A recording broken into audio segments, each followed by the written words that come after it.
Hello, everyone and no one, and welcome to another Talking Into the Void. With me, as always, is Tier Alexander. Tier, how you doing? I'm doing great, my friend. Yourself? Eh, making do with the tooth thing. And join us as well as Angela. Angela, how you doing? Go Padres! And yes, Oh, the person who decided to you just set his left arm on fire. go. Oh, what a pussy! If you're gonna do it, go all the way. But at the beginning, or I should say before this, we were kind of talking about something I've had discussions with some people about before, but sequels. And it's typically that sequels are rarely ever as good as the original, which is the case. So, since we've kind of got into it in that, what sequel do you actually think has been as good, if maybe better than the original?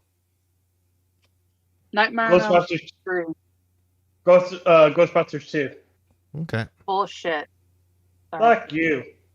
I mean, more people in mine and Tier's age bracket would have actually said T2. I think Ghostbusters I 2 was far superior. think that Terminator and Terminator 2 are equally good for different. I will say that they are not superior, or Terminator 2 is not superior, but it is equally good as Terminator. I would say the first Terminator is a horror movie. It more is. And that And whole the situation. second one is an action movie. But it's the whole which thing. Is actually Go ahead, Angela. Which is actually the same as Alien and Aliens, which Yeah. I also say the first Alien is equally as good as Alien. They're just two different genres in the same series. Because that's typically the case, is that a sequel fails to usually be almost as good as the original. Very rarely is the sequel considered better than the original. Now, I can give one that you guys have probably never seen, and the other one you may or may not have seen. The one that you may or may not have seen would be the second Expendables movie. I haven't seen it. I personally think the second Expendables movie is better than the first, because nothing against Stallone of being a director, but he tried to do a half serious, half comedy for an action movie, and he just couldn't blend it as well. And what's up, Vladimir in Exile? And the other one, Okay. Go ahead. Go ahead. I was gonna say, and the other movie that I think I've only seen like 2 or 3 times. There's really no way the sequel can't be better than the original, considering it has a different director. But is the sequel to House of the Dead, since the first live action movie of that was directed by Uwe Boll. Okay. Now, Just the mention of that man's name just cringes me. what I was going to say to my brother is I agree with you on Friday the 13th, Part 4. And I think it's funny that we both went with horror movies, because I literally just said Nightmare on Elm Street 3. Definitely better than Nightmare on Elm Street 1. In Clown, A controversial one. I say in Clown, I meant overall that Expendables 2 is better than Expendables 1. I got a controversial opinion here. Okay. I'm going to say I think Halloween 3 was better than the first one. I like the side story. Halloween 3 was the masks, right? Yes. Yes. Happy Halloween, Halloween, I Halloween. refuse to Happy acknowledge Halloween, Silver Shamrock. Well, going back to the I go ahead. refuse to acknowledge that at all. Heretic. Well, going back to the one I was talking about, the House of the Dead sequel. The funny part is the House of the Dead sequel had less of a budget and was closer to like a sci-fi movie, like a sci-fi original. And quite literally, the only combine, or it's like factor that showed that it was a sequel to the original is they took one of the survivors, like surviving zombies from the original. It was one of the main cast, Mhm. and she is the outbreak epicenter for this movie. But she's Ah. only seen for quite literally maybe 2 minutes because she was never let loose. The virus got loose. She was an experiment or being experimented upon. Okay, I haven't seen Devil's Rejects. House of Thousand Corpses is real hit or miss for people. I did not like. I just don't like Rob Zombie's stuff. I try, Mhm. but I just can't. Well, as they say, every movie is not for everyone. Yeah, exactly. And Rob Zombie is not a director for me. Hmm. But see, I will actually give a slightly controversial opinion of the cult classic movies. In my personal opinion, I think the second Boondock Saints movie is about as good as the first one. Fair enough. I think so too. The reason, the reason the first being, one had strong. well, the reason being the first one is so beloved and everything is because it became a cult classic. It's kind of like how the Firefly movie Serenity isn't a bad movie, but it's not what people wanted because of how long it's like. I mean, it came out sooner, but Boondock Saints 2, All Saints Day, came out like fucking several years after the first one. So it had been in cult classics, or it's like, cult classic status for at least 5 years. Wow. I mean, again, I like the second one. I like the first one slightly more because they had Domino Patri, Espirito Santi. I like that. I like that whole ending speech. And then it leaves it open for a third movie, but I don't want them to do a third. Yeah, they're because of having the thing for the director and whatnot on Facebook of following his page. They had a thing in the works for a third Boondock Saints movie. And it seems like all of the original cast for it was still on board, that, you know, his characters are alive, and any that would, you know, rejoin in like dream sequences and whatnot. It just seemed like they've kind of had a thing of like, they don't really know where to go. Like, yeah, they set up that it's supposed to go worldwide and everything, but it's like, doesn't really work as well that way. Yeah, like if there were still vigilantes doing local shit. It's that whole thing. Like, if you're going to go worldwide, you'd have to set them up against an entire criminal organization that is a worldwide organization. So, which means they're going to have to go up against like the cartel or actual known terrorist organizations, and it's just like you're getting off the rockers there, bud. All right, to quote Mitch on this, Mitch says there has to be scale. All right, these two are literally street level vigilantes. Like them taking out a local mob boss and then taking out sort of kind of a hitman assassination plot makes sense. It wasn't worldwide. It was them coming back to fix a issue that technically they caused. Yeah. And it should be, you know, them again, they've been in, you can based off of that. They've been in jail so long that a power vacuum has been filled by an equally powerful mob boss. Oh, so yeah. now they have to come back and take that guy out because again, they caused the problem. They gotta fix it. And then it should always be that. Well, if anything, it would probably be that they'd have to take, it's like, since they kind of had it with like, there was a bit of power vacuum with like the Chinese and the Italians, because in all reality, in the first one, they went after some Russians for the Russian mob, and then it's like the one local Italian one. And the third one, it would have to be like plausibly dealing with that Chinese mob coming back in, and filling that vacuum, and trying to fill that vacuum, and then a higher boss of the Russian mob coming in to try to fill that vacuum And since there's not really anything left of it's like, and then plausibly the ones from New York. So quite literally, it's the other ones coming in trying to fill that role of like their people that got killed. So now it's not necessarily that they're trying to take them out. It's that like they're trying to survive in a lot of cases.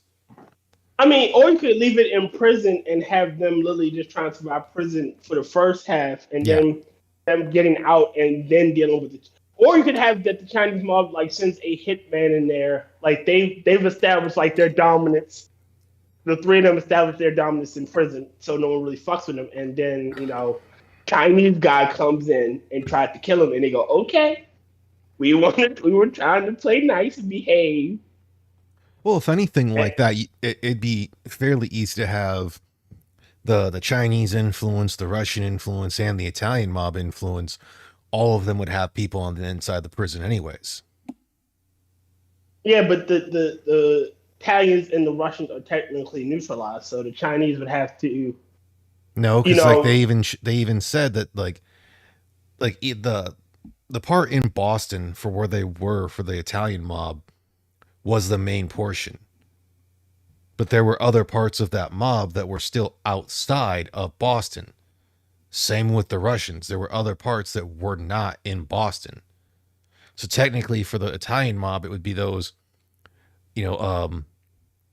outside a bit further in the family going in to try to take over and fill the void that got left by, fuck. I can't remember. Or you can set up a death game scenario. I mean, in all honesty, I wouldn't have them in prison. If it were me doing it, I wouldn't have them in prison for very long. What's up, Badger? Yo, Green. Badger.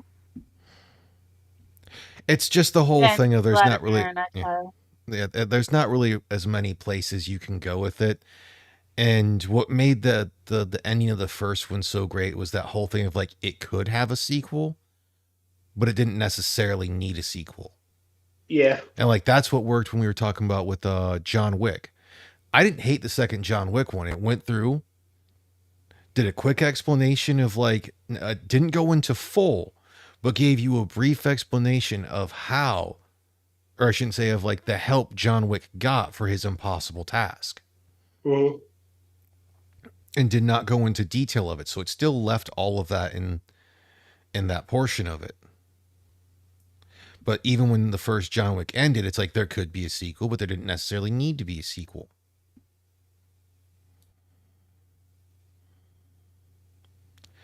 Again, some movies don't need sequels. Some movies are should be standalone movies that just exist. There are quite a few old school. If they ever decide to make a sequel to fucking Casablanca, I will riot. Well, it's like that's the thing is there are far too many movies that don't need sequels, and the problem Hollywood has is because they have that whole thought process of the, milk until it's dry. Well, people seem to like this, so they go through and they try to continue doing that whole thing. All right. Do you know the reason why there is not a sequel to the Lord of the Rings? I'm talking about the book. Because Tolkien was done with the story and didn't want it to go any further. He felt he felt there was no need because he had accomplished what he wanted to. He set out to do. And since we've had a segue into Lord of the Rings now, have you seen the thing going around? I think it's for the Rings of Power or whatnot. I don't fucking know exactly which. But some guy who's supposed to be over the thing for Lord of the Rings, he said that in Lord of the Rings there is no canon. He needs to burn in hell. He needs. I don't know which guy it was. I only saw a screenshot of it and that whole thing. But it's like, my brother in Christ, you are dumb. You don't know what you're talking about. They don't understand what words mean. No. They don't understand, but they want to bastardize it. If you say that, oh, there's no canon, you can do whatever the fuck you want to. Like having Guy Ladriel literally be seduced by fucking Sauron. It makes no fucking sense. Like changing Galadriel's name to Guy Ladriel? Well, they didn't change her name to the Guy Ladriel. It's just that she comes off, instead of being this austere, Lady of the Lake type character. She is a warrior woman, which she never was. Tolkien was very much a traditionalist. I mean, granted, he did have some female warriors like Arwen. Yeah. Arwen technically did fight, technically, and so did the maid from Eowyn. Yeah, Eowyn. Eowyn did fight, and but they weren't like there were warrior women everywhere. They were few and far between, and that's what made those characters special. Yeah, apparently it was Lord of the Rings on Prime, or the Lord of the Rings on Prime. It says he's come to spread hope to Middle Earth. The Tolkien professor and Varking deep dive into Tolkien's lore on Gandalf, and this bald dude with a gray beard is just like, there's no such thing as canon Tolkien.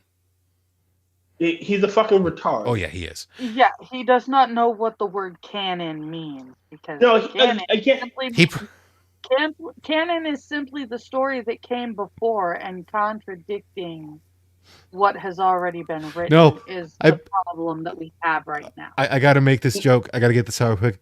I bet you what he's trying to point out is they don't have cannons in Lord of the Rings. Yeah, they don't. no, I'm sorry. No. I had to get that out. but again, this is still the concept of they want to take an existing property and morph it into their vehicle. They want to take something that was already created and established, and oh well, it's problematic. Anakin can't be special anymore because he's male. There were Samwises and Frodos all over the place. The male heroes were shit by comparison to the females. Mhm. That's not what Tolkien read. That's not the stuff he stole. And then you want to condense damn near 12,000 years of history into 3 days. Literally 3 days. Maybe a couple weeks. And then when people call you out because you fucked up the lore, and oh well, there's no such thing as canon, or we're writing the story Tolkien wanted to write. No, if Tolkien wanted to write this shit, he'd have read it. Would have written it. I'm trying to remember which author it was that apparently there's some author. It's like, I don't know if I can finish my book soon because of You're talking about fucking George R. Martin. It might be George He will R. R. never Martin. finish- Well, no, it was someone else of like talking about like some mental health thing or whatnot. And it cuts to the whole thing from like the first Iron Man where it's like Tony Stark built this in the desert with hand tools or whatnot. And it's like, Tolkien wrote Lord of the Rings during World War II. Again, it's George R. R. Martin. The Winds of Winter will never come out. He will die before the Winds of Winter is even written. Fucking by the time Herbert Frank had fucking most of his story already done when he died. Frank Herbert, Frank sorry. Herbert. I'm like, you mean Frank Herbert, right? The one that Yes, wrote Dune? I corrected myself. I know. Yeah, So- but most of his story was done, and the stuff that his son did were additions. He never touched, or he never really touched the main canon of the universe. I think he did most of the chapter house stuff and like the pre-story stuff, the stuff that was like 10,000 years before. And I do like what Clown would say. There was no sequel because how much more walking could he make them do? Yeah, It's always a good joke.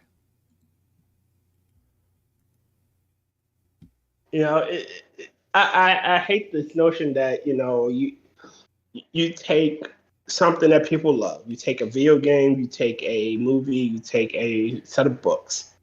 Oh, well, this doesn't fit modern day morality, so we got to make it fit modern day morality, and the modern art will come out and enjoy it.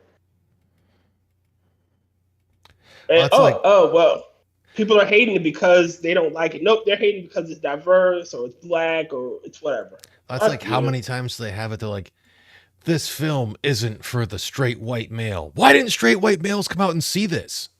Well, you told me it wasn't for me, so I didn't come out and see it.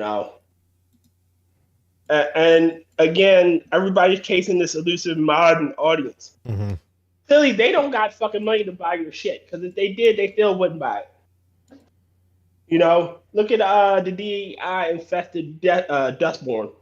It has all the shit that the woke people like, but it's so like crap. You know, you're pandering to people that don't play your games. Yeah. Or just don't play games at all. Yeah, but you want to kowtow and bow before them. You oh well, if we make it for them, they'll come and play it. Well, that's Well, the like thing is, they turn around. They don't play them. They turn around and they check and they like research them so that they can find the next bandwagon to jump on. And bitch when it doesn't. To turn around and get their names in the paper as critics of the thing. They're like fucking locusts. That's what they are. Well, that's like the whole thing of you look at the things that actually do well that don't go and pander like to the audience. It's like to the wrong audience. Basically, it's like this is what our audience, our primary audience wants, so we're going to give them that. And it does successful. Like since what was the last one of the Avengers series? Was the Endgame or Endgame was after Infinity War, right? Yeah. Okay, there was the one Spider-Man movie, the third Spider-Man with Tom Holland. After that, what was the next big Marvel movie? I can't remember. Doctor Strange 2? And it still wasn't performing near as well as the others. No, that was before Spider-Man. Never mind. Has there been another? Guardians of the Galaxy 3. And that one underperformed. It came out yet. Yeah. Like the last Yeah, it was. the last of the superhero movies to do exceedingly well because granted, Guardians of the Galaxy was more likely to give you what they want. I don't know, I just haven't seen it. But was the most recent Deadpool movie. And it was just because it's also for how much Ryan Reynolds put into it, considering the fact that he basically bullied the studios into letting the first one be made, and since then he's pretty much told the studios in a lot of cases to back the fuck up. From what my understanding's been, like apparently She-Hulk was supposed to be in the Deadpool versus Wolverine movie, and because of how bad it did, like we're fucking cutting that. Yeah, because it was terrible. That was again them not understanding the point of the character. You know, you could have She-Hulk could have been great if they'd have played if they'd have played up instead of her being this Ally McBeal type. She was, she was constantly as She-Hulk. She didn't have the transformation. Like she was just stuck in that form. So she had to learn how to navigate the world under that form. And she's not as strong as the Hulk. Like she's not like, oh, I'm as strong as the Hulk. No, you're not as strong as the Hulk. The Hulk has no fucking upper limit. If the Hulk gets really pissed, like when they almost fucking killed his then in the comics was his wife, Betty. He fucking deadlifts fucking Mjolnir and smacks Thor with it. Just deadlifts it. He's broken planets in half. Yes. He's gotten so strong, like when there was a time where they couldn't control him. Like they just said, you know what? We're gonna just send you somewhere else and let them deal with you. Like we can't handle you here. Like you get pissed off, you'll break our world. And they don't do that shit with her. Again, have her. They start off trying to state that, and then they didn't follow through on it. They started off trying to say that she was not as strong, but it was because she could control her anger more. It shouldn't even been that. But they did not follow through on it. No, it shouldn't even been that she can control her anger.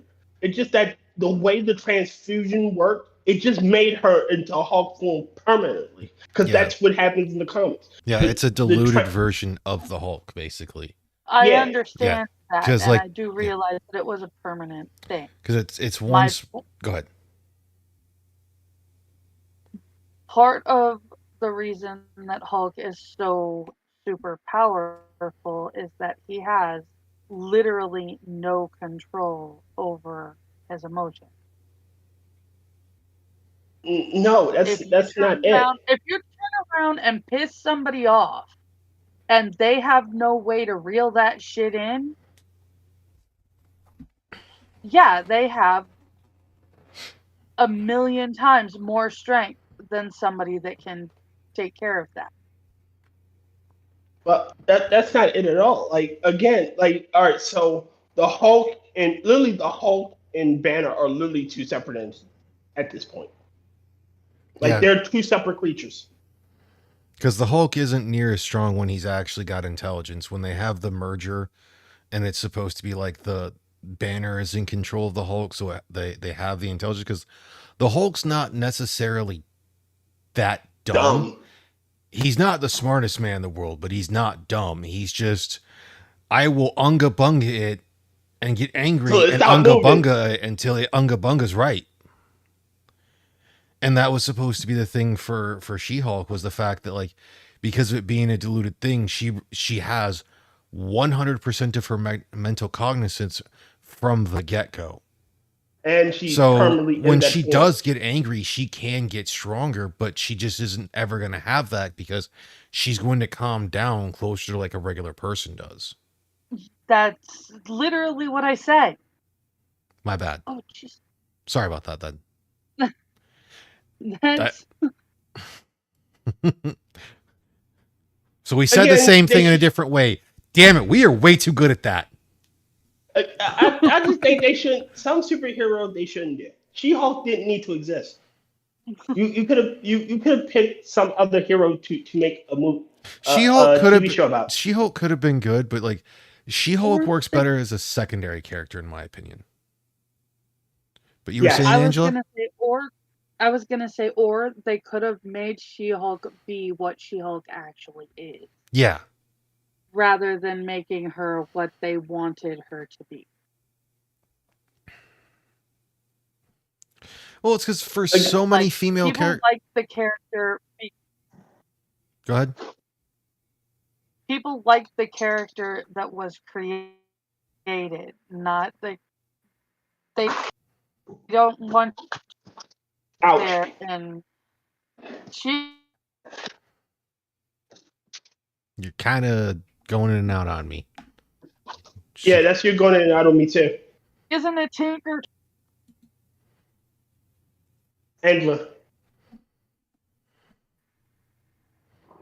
We're getting a bit of robot, Angela. Hello. We can hear you now. Yeah. Okay, can you now. hear me now? Yes. Yes. Okay. People don't like these characters because of the changes and tricks that you play with them. They like the character because of who they were when they discovered them. Mm-hmm. And when you turn around and change the entire essence of who that character is, you should just be creating your own character. Yeah.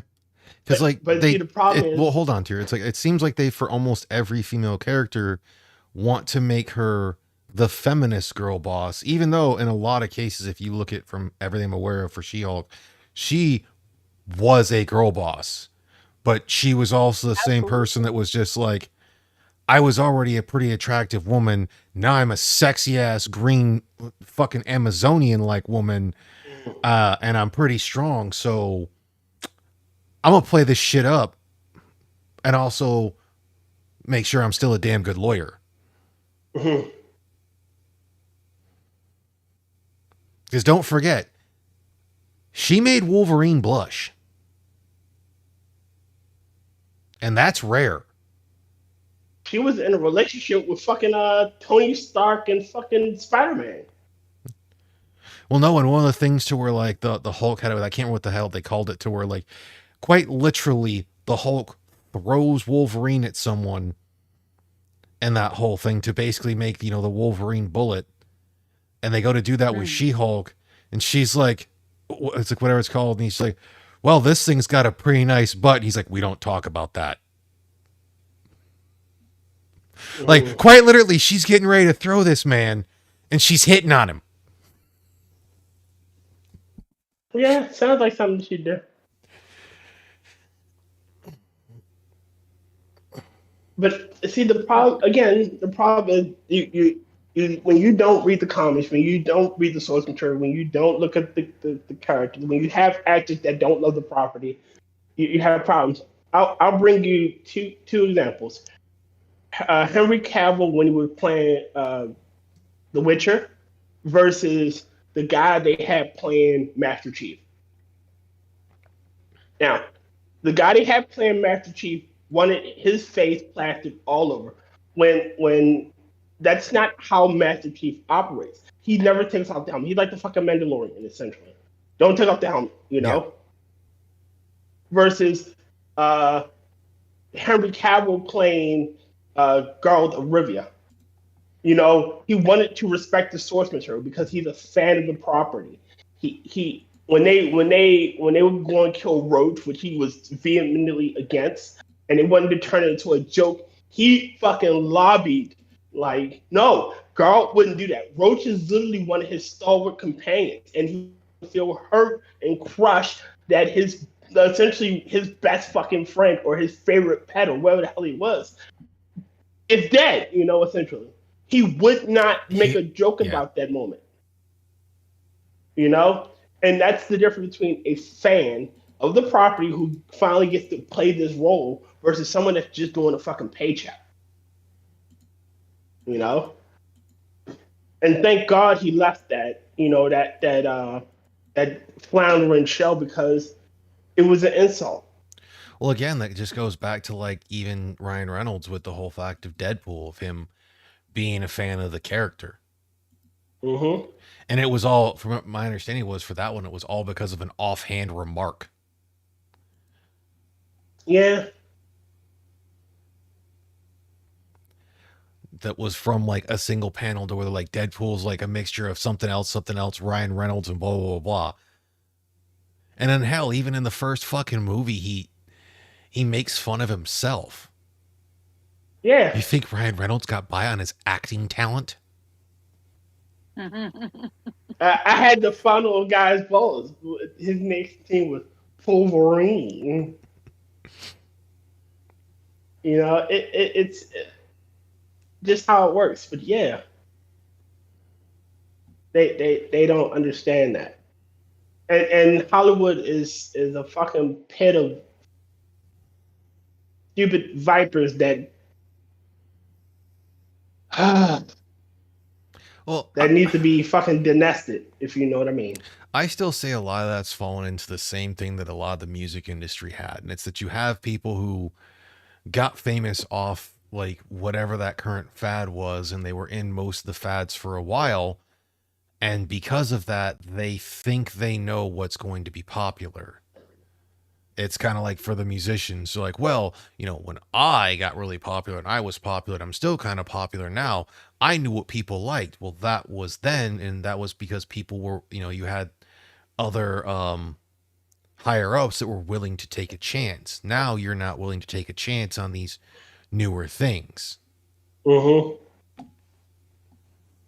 It's like we've talked about with Mitch, like they need to stop thinking about having this billion-dollar movies that are going to try to, it's like, you know, multi-million-dollar movies that are plausibly going to try to make potentially up to billions, and just be like, let's just take like,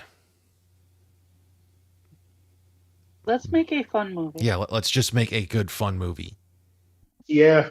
There's nothing wrong with occasionally just making a dumb fun movie. Because that's like, we had a thing with that,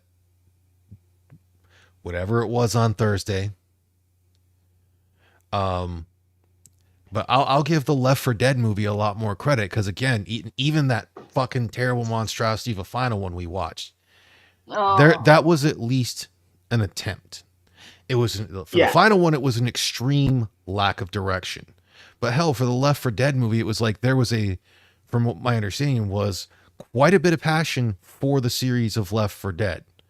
There was still Yeah. a lot left to be desired, but at least the person had more of the understanding of it. It's where it's like, I don't have a problem with the first Resident Evil movie for the live action. I don't have a problem with with most of the second part of the second Resident Evil movie, Yes. until it gets to the whole point of her being like super psychic powers and everything, and then also that somehow it's one of the few things that's pissed me off in a lot of zombie movies where like, oh, this virus can reanimate the dead, and then they somehow have like corpses Super magical powers. corpses that have been dead for like several fucking years and are basically skeletons coming back to life, and it's like, that's not how it works. It's not fucking magic. Yeah.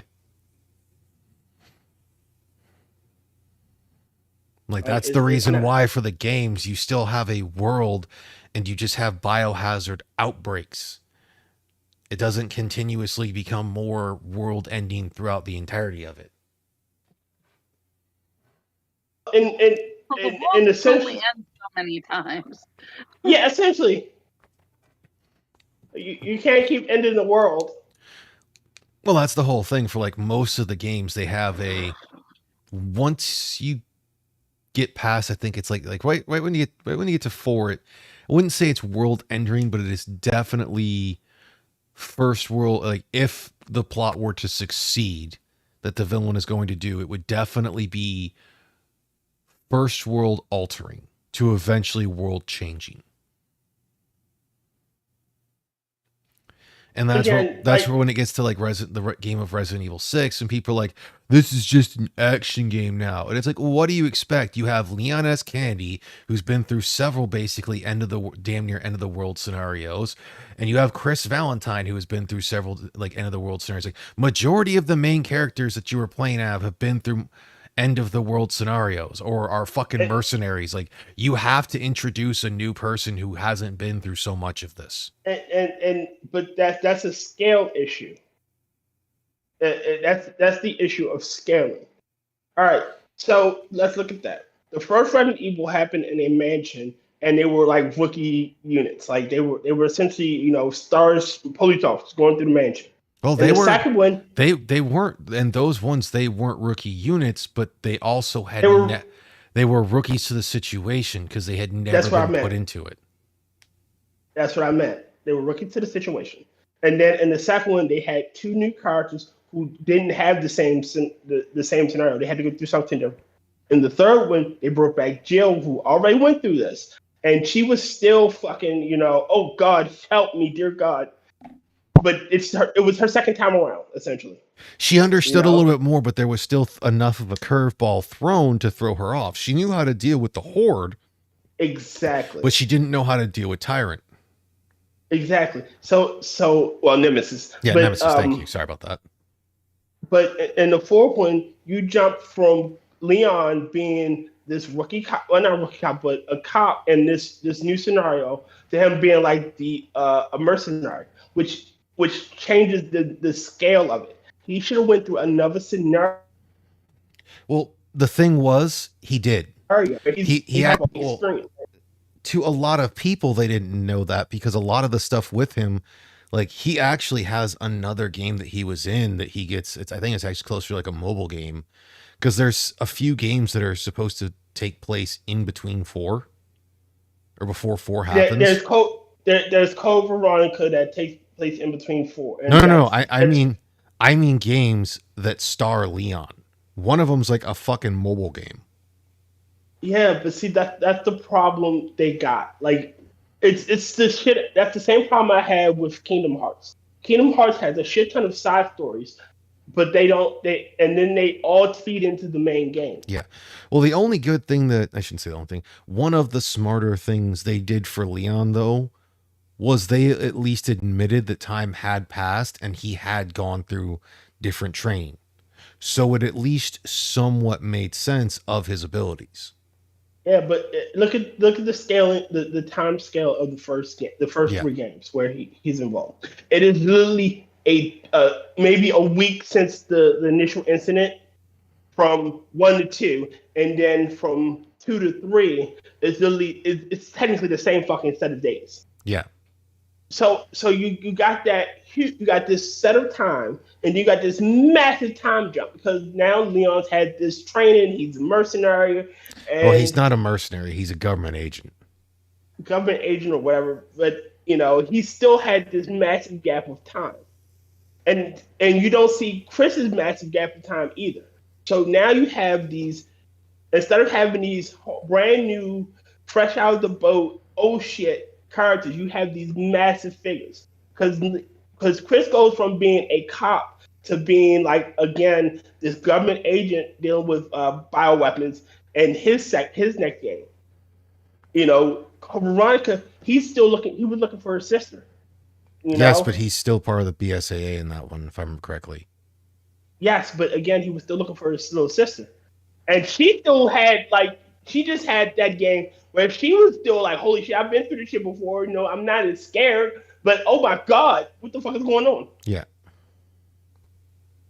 Again, scaling, And that's where, in my opinion, it worked so well for the second Revelations game. The first one was okay, but like this, I think the second one was much better because you did have, it's like you had Claire and you had Barry Burton's daughter, Myra. And then you had Barry Burton. With the little girl. Natalia. But also that works.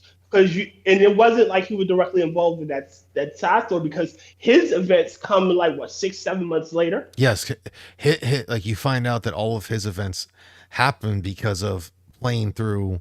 Because you're playing through the two of them, and then once once Claire's is done, it's like you finish Claire's. That's when you realize it's several months later. It's then Barry showing up there. Yeah. So again, for the self-contained story, it makes fucking sense. Again, Moira isn't this epic girl boss cartridge because she gets thrown into this shit. Claire's there basically holding her fucking hand the entire game. Oh yeah, and they gave her a good thing. What's up, Frosted? Of having it that because of the things that happen between her and Barry, since he's his daughter, and because of a negligent discharge of the way things went. And that whole thing, and Barry failing to teach his daughters proper gun safety and everything, she has a massive fear and disdain for guns. Yes. So now again, you have to overcome that. Claire's holding her hand the entire game, and then you get saddled with Natalia, who is somebody that again doesn't have the same. Yeah. She's essentially your eyes, and for specific things. It's this stronger character being saddled with somebody weaker, and it drops the scaling because they can't be uber powerful. And, versus 5, where you have Shiva and Chris, who are these who are already these epic level heroes that you can only do epic level shit with them. Chris, I would put Chris as that way. Like Shiva's more along for the ride, but she's also at least a trained. But she wasn't a handicap. Yeah, she wasn't near as much of a handicap because of that whole thing of being a trained soldier. And then we finally get to after 6 and everything to 7 to where things get better because, Ethan is just some random dude. Exactly. And then it goes, and in 8 in the Village, it does that power creep shit. Yeah. Where now, I got years of fucking training because I have to protect my family. Where it shouldn't be that I have years of training. Like they've sent me to a remote location where I'm supposed to be fucking hidden away, where they watch over me and I'm not supposed to fucking do any fighting. That or you have it that he hasn't completed his training. I'd rather have. Well, no. You have it that he goes through it, but you have the character to where they're like, all right, how did I fucking do this again? They've had a little bit of training, but not like an overabundance of training. Have you ever played the Outbreak games? No. All right, so Resident Evil had a shit kind of game. 2. actually, called Resident Evil Outbreak. That was where The you premise- played in Raccoon City, was no? That's Operation Raccoon Yeah. City. Well, you played in Raccoon City, but the premise was you were just regular, everyday people trying to get the fuck out of the city. Yeah. Or out of the scenario. And I like that game because these weren't like heroes. These were, security guard for the subway. So he could, when you played the subway level, he had the keys because again, that's his job. Or Yeah. you had the scientist. So when you played the science level, he knew where the fuck he was going. But you didn't have. If you played, say, the subway security guard in the science level, he couldn't access the really uber shit.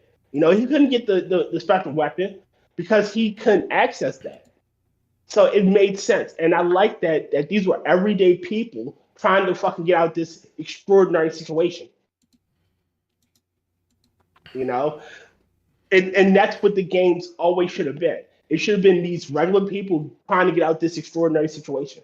It's them trying to survive when there's fucking a horde of zombies coming at you, and I'm not a fucking cop. I'm not. I tend to bar, Yeah. but I can make a Molotov cocktail. Well, that's where it worked. worked for Leon because he was a rookie cop. And it worked for Claire in the second game because again, she wasn't some cop. She was just some drifter looking for a big brother. Yeah. Well, she'd been for the most part slightly trained by her older brother, but still, like, she was just a regular person. Mhm. Quite literally, to go back to Boondock Saints, to quote Will Ferrell, they were ordinary people put in an extraordinary situation. Yes. And again, if the Resident Evil games would have followed that trend, regular people, like, again, just set the scenario up, and these are regular people, not BSA agents, not cops, or keep them as cops, but not, we've been fighting bioterrorism all our lives, since this shit first started. Yeah. Well, what's the word for? Where if you know what you're doing, you have the training and mental fortitude. Like, you're gonna walk out alive because again, you've been through this shit before. Mm-hmm. There's no fear factor for you. Like, you see some shit like that, you go, oh, it's a tyrant monster. Oh shit, let me put it down. Mm-hmm. Versus Ethan in the seventh game, he's a regular guy going against the molded, and shit's fucking terrifying to him. You can hear it in his voice. Yeah, the fear. On so many occasions we hear, "Oh shit! Oh shit! Oh shit!" And that's one of the epic games about. That's what a horror game should be. It should be both you and the character are fucking terrified. Well, because again, it doesn't necessarily have to be that you were terrified, because it's that whole thing of, if you've played through these types of games, you're not going to have to worry about that near as much. Or it's like you won't be in that situation near as much, but like your main character isn't going to know exactly what to do perfectly every time. Yeah, which you know. Oh, well, I know I gotta get X key to do X thing, but the character is still going, oh shit, oh shit, oh shit, oh shit, shit. No. And he's pushing the button frantically because here come the fucking zombies, and he's praying to dear God in heaven that door closes before they get inside. And you could have those tense moments. Versus Chris, who's going to just keep popping guns and know that press it once, pop, pop, pop, pop, pop, pop, it closes. Yeah, because it's that whole thing. He's been through the scenario several times. Or him and Sheva are climbing through the elevator, the top of the elevator. Again, if this was a regular person, he's not going to think to climb through the elevator. Yeah. Good question, Frosted. I've lost the ability to keep up at this point. Sorry, we were talking Resident Evil, and if I'm going to play a horror game, I want to be terrified. Be glad we went to. We all knew what you were talking about. I was gonna say, shit! Well, no, hold on. So be glad we went to Resident Evil, and I steered us clear of Kingdom Hearts in that one, because we're gonna start confusing ourselves and just get mad. Yeah. Because I've recently been going through those games again, and I'm still irritated. Have you ever played? It's a game called The Dark Woods. Have not. it's a rather scary game, and I can only get through like the first 20 minutes of it because that shit fucking scared the fuck out of me. It's not a bad scare. It's just that it's fucking scared the fuck out of me. And I like the game. And it start. You're not some badass warrior. You're literally a drifter that got shit trapped in this fucking dark, dense woods with this extraordinary situation happening. You know, everything around you is terrifying. Like it's gonna eat you if you don't fucking do something. The game Monstrum, the first one. You're not a warrior. You're not a hero. You're a guy trying to get off the ship. And there's this monster hunting you down. You can't fight it. All you can do is hide. That is the essence. The essence of horror is weakness. Here's this extraordinary. I like Lovecraftian horror. And Lovecraftian horror says you are nothing. You are insignificant to the grander scale. Oh yeah. And because you're insignificant to the grander scale, you can never fully win. You can just stave off the end of the world. You can just stave off the darkness for a day, for a year, for 1 more hour. Even if you win, it will win in the end because it will happen. Yeah, it's inevitable. It's inevitable. You're trying to do that whole thing as Robert Downey Jr.'s character said in Tropic Thunder. You're trying to survive. Yeah, you're just trying to survive. And should you stave it off, you're never really, we've ended the threat. Like, Cthulhu's never going to come again. No, you just managed to keep him asleep for another 20 years. In 20 years, he will try to wake up again. And in the next 20 years, he'll try to wake up again. And until he wakes up, every 20 years, he's going to try and keep trying. And if someone stops it, okay, well, he just goes back to sleep. And 20 more years, he tries to wake up again. That or it's most likely the cult members that are trying to wake him up. So it's every 20 years they know they have a chance to wake him up. Yes. Instead of it only named his shit. I don't mind that name. Fuck, care less about the goddamn cast name. But horror. Don't forget for Lovecraft as well. He did let other authors expand upon his universe. Yes. Him and Conan's author were friends. They were pen pals. It's not Heinlein. Howard. Was it Howard? But I will be back in just a moment. Conan? Yeah, Conan. They were actually friends. Yeah. Friends. What? They were friends. They were some of like Yog-Sothoth is literally a god in Conan's story because he asked to borrow it from Lovecraft. Green Badger says it's not only is it inevitable, but it's going to cost you your sanity even if you stop it for the time being. Too bad Lovecraft used the cat's name before Marvel could use it for a supervillain.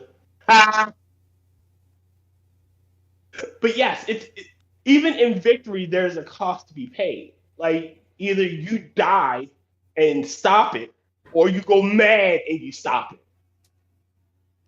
No one comes out of this shit unscathed. There's no happy ending in Lovecraftian horror, and that's what horror should be.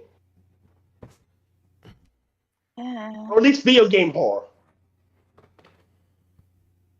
Okay, because I honestly don't like defeatist horror. Like, absolutely. I mean, that's why I said video game horror. Like, because you want to do sequels and stuff, right? If it does well, you want to do a sequel. Well, if you end the threat in game A, you know, what are you going to do for the second game? Come up with a new threat, or What game? It was. It was a game based around the concept of eternal recurrence, where in in each successive generation. Oh, uh, in the second Saga Frontier game, you played as a character named Will Knight, and Will Knight temporarily defeats an entity called the Egg. Well, he only temporarily defeats it. So his daughter needs to defeat it again. And then his grandson needs to defeat it. And then I think it's his great grandson that technically puts a stop to the egg. But it keeps happening. And they have to go around and stop it. Kind of like the You Belmonts know? and Dracula and Yeah, kind of like Belmont and Dracula. You know, you can, oh, Dracula's gonna, you put down Dracula, but he will come back eventually. Or something to that effect. You know? Kind of like, what is that series? God damn it.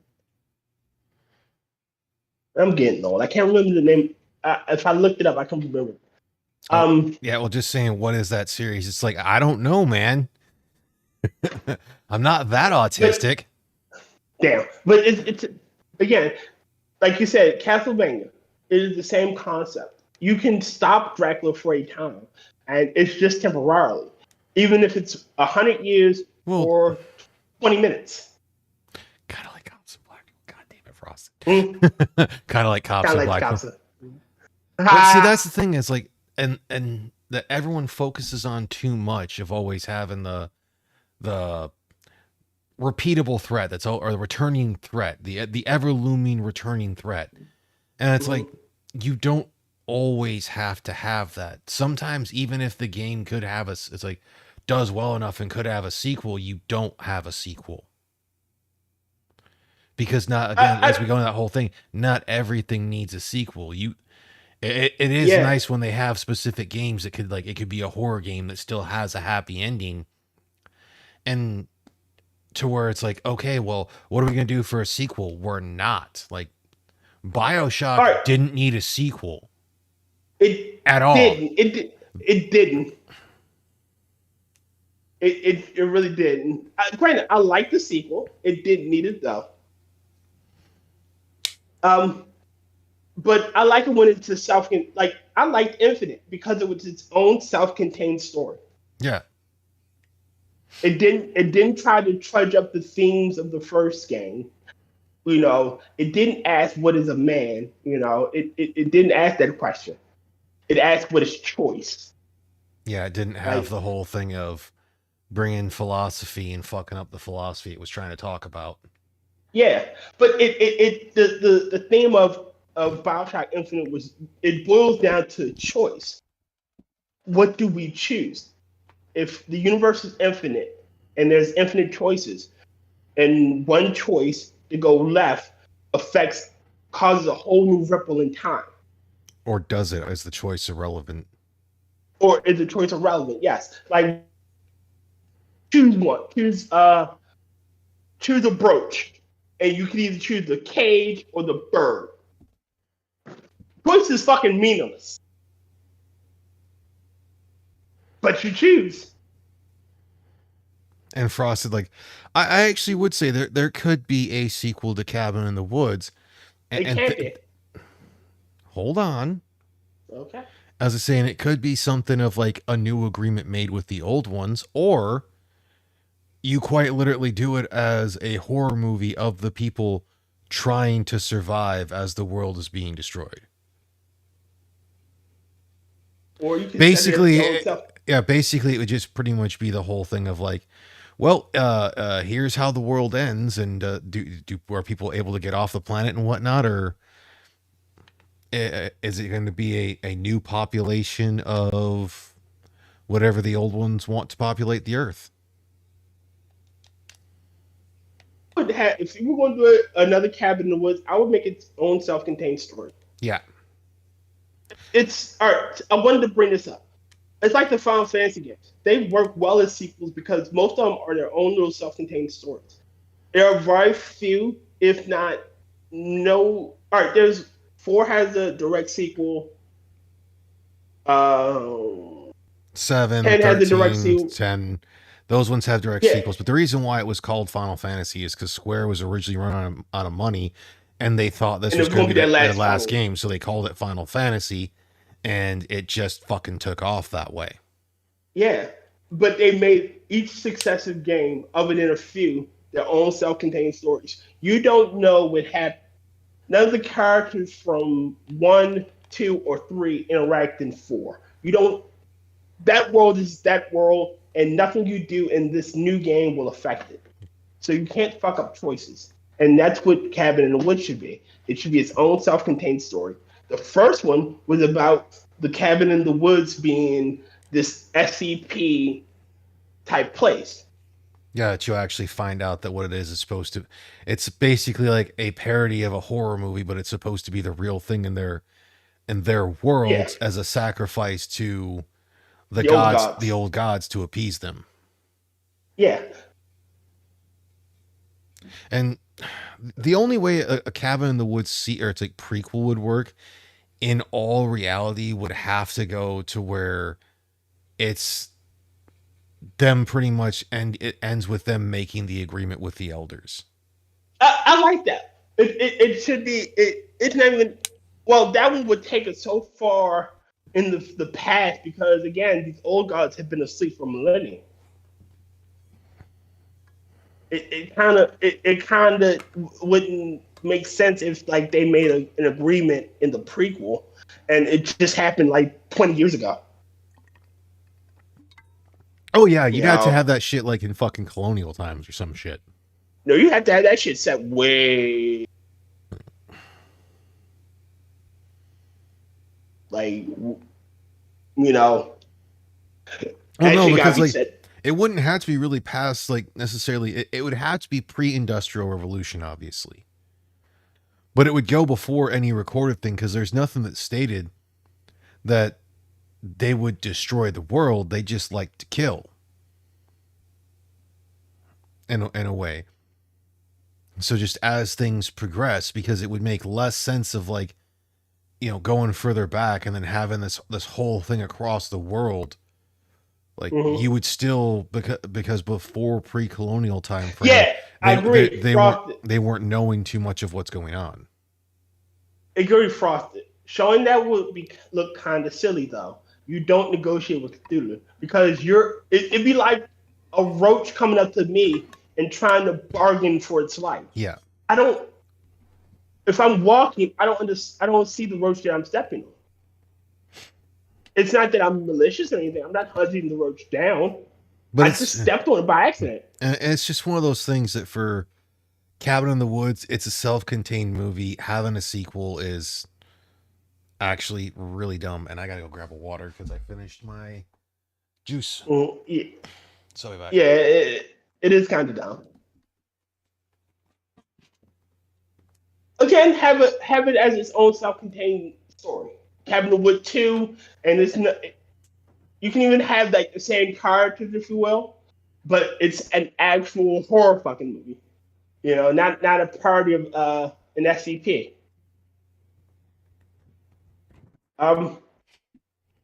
Or you can have what is the word I'm looking for? You can do a Blair Witch style, found footage. I take you don't like Blair Witch. I mean, Not their original. found footage was done with, or was originally done by Cannibal Holocaust. If you're gonna go with that. Well, no, I'm just saying like have that is a found footage type movie called The Cabin in the Woods. Honestly, Or- I think there's a little too much of the found footage movies made. They don't bother me. Oh, you know what? Bless you. Sorry about that. You know, it'd be interesting. If it were a comedy, maybe show Sub Nigga Roth speaking to the United Nations. The black go to the forest with 1 billion young. Yeah, that would go fucking swimmingly. But to go off to a little different topic for a bit, Angela, are you and your brother aware of that California is wanting to make a law to get rid of sell by or best by dates for groceries. What? Yeah, I wasn't unfortunately able to read the article because they have a fucking paywall. That's. Well, let me see. I probably could. I know a few places that tend to ignore that shit. Well, Yeah, I was like, I'll check California. one of the news things real quick. And yeah, because it was on Fortune. It's like, yeah, California becomes first state to ban sell by or best by dates. California bans sell by or best before labels. Yep. That's ridiculous. It's like, that's gross. Does it say why? States for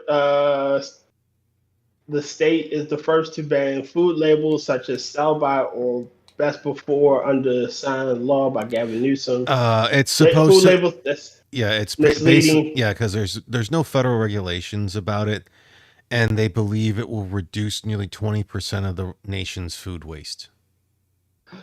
But if By it's poisoning your. Well, again, this whole thing falls into depending on what it is. If you're talking like fresher foods and whatnot, yes, you can definitely tell when they are.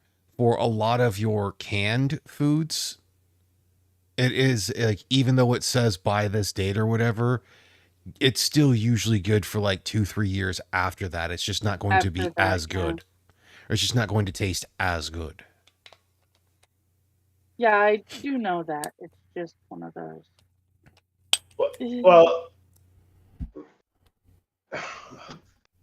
I'm glad I don't live in fucking Cali. Thank you. I'm sorry. I've told you this shit before. Don't act like I'm brand new to this one.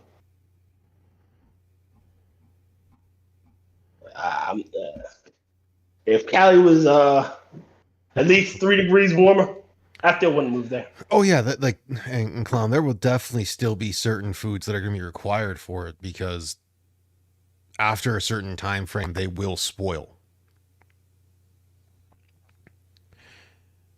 Yeah. So like yeah, like your fresh fruits, vegetables, a lot of your dairy and meat / poultry, they're gonna, well, just meat. So I wouldn't say poultry as well, whatever. Would still have that. Would still have to have that. Anything that's just going to be predominantly refrigerated. I mean, refrigerated goods will still. You're right. Refrigerated goods will still have it, and you could tell when fruit has gone bad. So it's still a bad thing, though. You shouldn't do that. Again, just me. I could be wrong. Well, again, it's that whole thing of, well, maybe if they'd actually go through and educate people on what these things actually mean, since when you look at the best by or sell by, that doesn't necessarily mean that they've gone bad. The best by just means for the best taste. The sell by is where quite literally the store has to sell it so they can or it's like shit for the restocking before they know it will most likely spoil.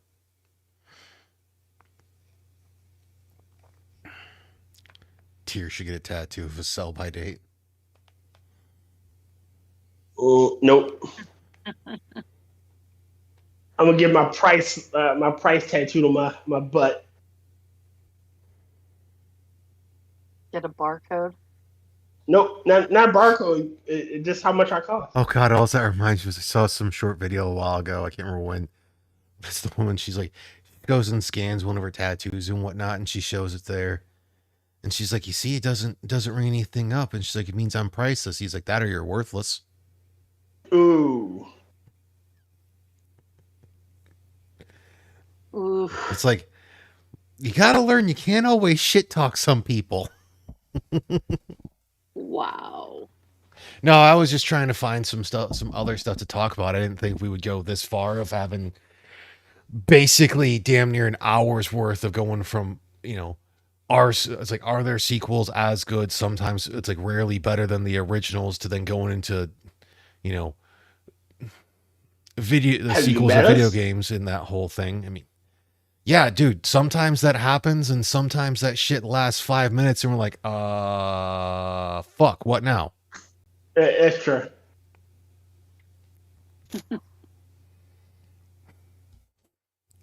We are a weird bunch of people, aren't we? It's all I right. prefer interesting, but I prefer the term weird because honestly, we are. I like dysfunctional. I like that one too. I take it back. dysfunctional work. If we're dysfunctional, now I can see why Doctor Functional doesn't hang around with us all the time. Like I could have told you that. He's only functional in name only. He's semi-functional. Oh, then I still know I'm probably gonna have to contact the fucking VA before work tomorrow. That's gonna be a fun phone call. If you don't mind me asking, why? Oh, because they haven't paid me for October and September, and then the prorate of what August would have been for filing my claim on the 28th of August. So it'll be like $5.40 for that. Oh, Because technically I am owed from when my claim was started. So I was owed on the 1st of October, and I haven't seen anything yet. So I was like, I'll wait till Friday, see what happens. All right, nothing on Friday. If I don't see anything on Monday, I will call on Monday because it does say to, hey, because of X, Y, or Z, try to wait 3 days and whatnot. So since it's the initial first payment, it could be some issues.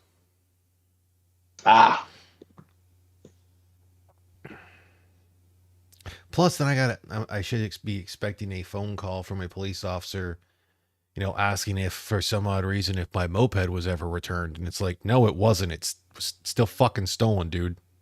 Look, I said I was fucking sorry. Get off me, Brad. God damn, Jesus fucking Christ! You stole Rotten's moped. I have to come beat you up. No, you don't have to come beat me up. It just said I stole it. I told him this. Yeah. God, I told Angela, him this years ago. You know that if you go to beat him up, he's just gonna be like, stop, stop, stop. I can only get so erect. Ew. Stop, Angel. Let me put my ball gag in first. Ew. Okay, you can go ahead and please proceed. My safe word is.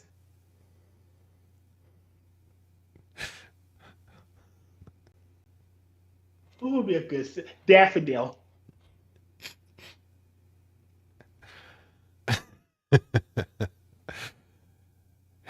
Yeah, things are weird. We are such. Huh?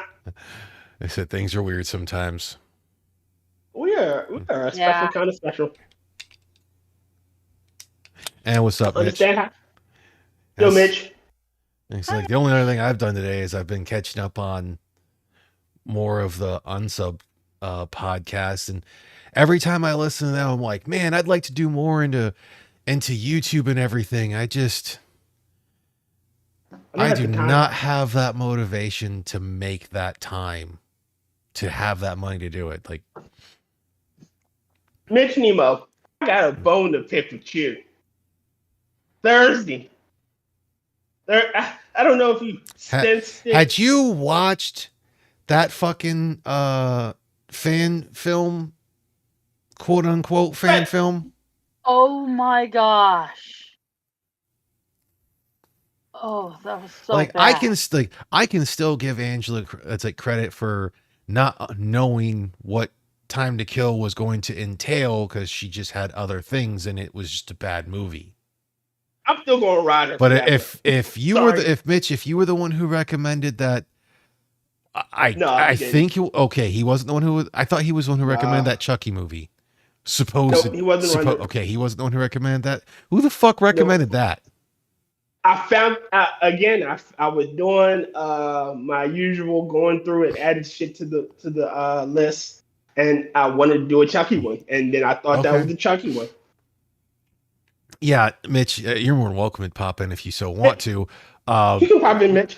Okay, never mind for me. I thought you were the one who had recommended this movie to Tier. So, Tier, Nope. you have bad taste and you have bad I judgment. don't have. You have bad luck, is what you have. Look. All right. I don't watch. Like I will openly admit I picked Andorra Files. I wanted to do an alien one. Yo, Mitch. Tier, you have bad taste. Howdy. Hi, Mitch, Mitch. How you doing? You good, Mitch? I had to mute the Yeah. stream on YouTube. But yeah, I'm doing a little bit better. Oh, it's just Mitch, funny. So I was meanwhile. like, wait, who's that in the background? That's like, then also I hear, Tier, you have bad taste and you have bad judgment. Like, oh, it's me. Mitch Nemo. Mitch There Nemo. it is. Mitch Nemo. And so you could Hey, I had not. you can disregard my anger. I thought that you were the one who had chose that abomination of a film. So if you didn't watch the Thursdays Never Watch George Alone. Slasher. Oh God, that was I saw a comment somewhere. I think it was on Discord, and that's thankfully steered me away. It was Let me look. Let me look. so painful. It was Let's see. Tier wrote, after watching the first Lakeshore Slasher, I have to complete the trilogy. Maybe they improved. And Angela wrote, I don't know how it's possible for them not to, and either way, it's a train wreck that would be difficult to walk away from. Yes. Mitch, that Mitch, sounds about I right. just I have 3 lines. I forgot I had a son. What? Yup. that was a line in the fucking movie. I'm paraphrasing, mind Yeah, you. It's not the Mitch- direct line. No, You know no, how that is the line. that is damn near the I line. forgot I had a son. But- Mitch, you know how it's like when someone's talked about how they want to make a movie and they have an idea going in this direction and then they have another random idea that goes in this direction and they're kind of coherent together, but they're not actually coherent. Like they would work for 2 separate movies because the ideas contradict each other. That was Yeah, I this do, the actually. movie. Yes. and he is I right. too He saw was- what Stream Uncle wrote. That is still not bad. It's all AA. He is right. What he was paraphrasing because it wasn't I forgot I had a son. It was I forgot about my son. Ugh. But then And- there was nothing about it until like fucking 4 minutes before that she had a second son. Oh, it's they're both twin. Mind you, they're both twins. And Her sons are and- twins Okay. and her daughters are twins. Oh, fuck off. And they're not, Uh-huh. and none of them are this. It's like, the son are not the same age as the daughter. Like, they are several. The daughter's like what 12, and the son is like 20 something. No, she's like 7. Yeah, Your she daughter's was like just 7. turning 7. It was Oh, her 7th okay. birthday. Yeah, so This she's is 7, the but problem. the son is like 20 something because he was drinking throughout the film. This is a problem I have with a lot of fiction. Okay. And yeah, so I'm not shitting on any one movie, especially one I haven't seen. Mhm. That'll come later. But one of the common threads that I see in fiction is the written by an 8-year-old syndrome, Oh Lord. where, and I'll use Star Wars as an example.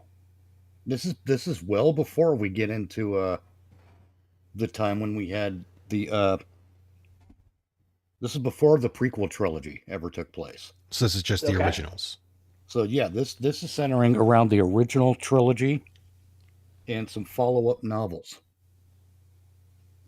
It was revealed in Return of the Jedi that Luke and Leia were twins.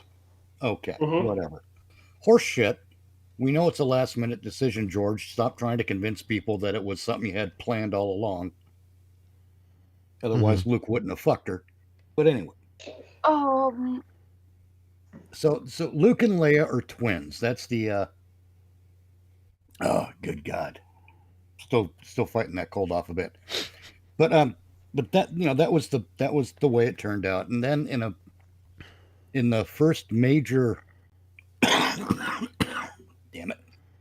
In the first major publication novel publication, Timothy Zahn, who is a damn good writer, by the way. So I don't think this was his choice. Mm-hmm. I think this was a choice made by somebody else. But because Luke and Leia were twins, when Han and Leia had kids, well, they had to have twins too. Yeah. Because that's how it works. No. It's horseshit. It's like saying that every descendant of Sherlock Holmes is a master detective. That's stupid. I mean, granted, they have a higher likelihood of having twins. Higher Yeah, likelihood they of do. having twins. As But far it's as not I that it know, will. twinning is an accident of cell division, and it's not a genetic trait. Yeah. It's an accident of cell division. But say if twins are in the female, it is something that she can do, or it can happen to her more likely. Well, of course, I mean, it's not going to happen in the male. Well, I mean, no, that's at least for Luke, or not Luke and Leia, Han and Leia's second, or it's like, third child technically, because they did have more than just the twins, was not a twin. yeah. No, it was first it was Jason and Jaina, Mm-hmm. then it was Anakin was their third child. Jason and Jaina were the twins, and Ben was Luke and Mara's kid. Yeah. And you had the whole thing as well to where for Han and Leia's twins, you had one that started to go the dark side and whatnot, which is where I'm pretty sure they got that idea from for the Acolyte, which honestly wasn't a bad. It's like for the written portion of like the Han and Leia's kids of like that being a decent idea, and it's the one twin that's the one that's able to help bring him back. Well, see, the problem, I'm not having a problem with that. I don't have a problem with a good twin and an evil twin, necessarily. It is the fact that they looked identical, even after being years apart. Oh yeah, that's total bullshit. Like, you're telling me that she doesn't have a scar or a nick on her? That's like the fucking, not Freaky Friday, like the fucking Parent Trap type shit. Yeah. And it's like that's meant to be a ridiculous movie anyways. And like that's the original Parent Trap. But even then, that's also what they don't have personality differences. They speak with the same cadence. They speak with the same, affectations, and they use the same facial expressions, and even use the same language. Like I think that's a side effect of the Force. Oh Lord! But if you were had a twin that was raised in New York, and you were raised, and that other twin was raised in Boston, they would have totally different languages. They would speak totally differently. Yeah, that's why it worked in the Parent Trap, or like the one movie that Jackie Chan did where he played the twins. So for the Parent Trap, the technical sisters had to teach each other how to be each other so they could fool the parents. Yep. And that's a different thing. Yeah. Yes, but they don't do that in the Acolyte. They just, same mannerisms. And I don't mind the same actors playing them if they'd change their fucking hairstyle. Maybe the other twin keeps it shorter, which would be a thing. Why would she have that type of hairstyle if she's a warrior? That hair would get in the fucking way. Oh yeah. She's a combatant. So anything that could be grabbed on, pulled, would be a hindrance. And she had fucking braided hair. You know what? This is one of the best things about the character Jake Sisko on Deep Space Nine. He wanted nothing to do with Starfleet.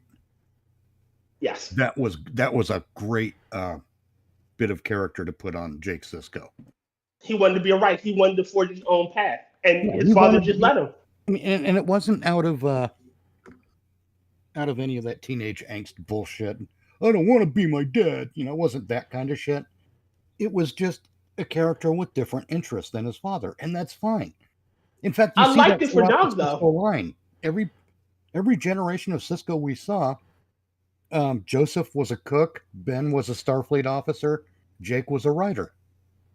But I like that. I like that angst that for Nog's character though. he didn't want to he didn't want to end up like his father. He said his father could have achieved greatness had he been given the chance. And he doesn't want to be his father. He doesn't want to, be a nobody. Nog grew up in a society that values the acquisition of wealth, and all he sees his father achieving is being his uncle's lackey. Yes. For most of his life. It wasn't Yes. until Rom broke away from Quark and started working with the Bajoran militia that He forged his own identity. yeah, that he really started to shine. And that's thoughtful character development on all sides in that show, up until they added that fucking lounge lizard and everything turned into a goddamn musical. You really hate Big Fontaine, don't you? Yes, I do. Oh, I don't okay. hate Vic Fontaine. I hate the concept. So back to the movie at hand that we were discussing. What, Chuck I- Chuckerson? I think that the real problem that they had was that they heard the term show don't tell and decided that meant that they didn't need to lay any groundwork Yeah. for a story in the first place. That's the Lakeshore Slasher. Mm-hmm. Yeah. See, and that's a great title, actually. Oh, it was, but they have the whole thing of like Chucky, like already establishing early on, like Chucky did it. Like this is supposed to be part of the Child's Play series, having a knockoff of the good guy doll type thing, and then near the end of the film, establishing that Sure, it's yeah. actually a movie, that Child's Play is a movie and not the actual part of the thing. Like they had a lot of lack of coherent thoughts in that. Or I have one better See, for I you. can- Go on. I'm sorry. Go on, Tier. All right, so the movie. All right, so first 20 minutes, the good guy doll does nothing, and then all of a sudden, like in the span of a single dream sequence, which lasted maybe 10 that movie time, oh, the doll's evil and we gotta get rid of the doll. But you've never shown us that the doll, there's no. And then the sister comes out of nowhere because the mother's looking for the sister now, but there's nothing to indicate that she's not calling around. She's not asking her son, hey, did you check here, did you check there? She's not acting like she's has a missing daughter, and there's no visual representation. There's like no bunk beds, or something to give us that visual representation. To fill Mitch in, because Yes. you just spouted a bunch of information without laying groundwork yourself. Sorry. There are twin girls. We are not introduced to twin girls. We are introduced to one little girl who is turning 7 years old on the day that this movie opened. And then the guy who was being her babysitter, who they first call an uncle and then find out that it's her and brother. then all of a sudden he's her brother. Yeah. And then you turn around and 20 minutes, 30 minutes into the movie, you find out that this girl is a twin and her sister has been missing for an indeterminate amount of time. Oh, good God.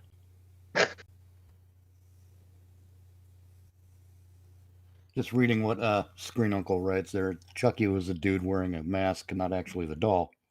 Yes. Yeah, because when he Allegedly gets twin- like the times two. final thing for how it's done and whatnot, Well, he see, has the now- thing of calling out the guy who was the voice of Chucky and did was the original the villain. Brad Dourif. Yeah. Love him.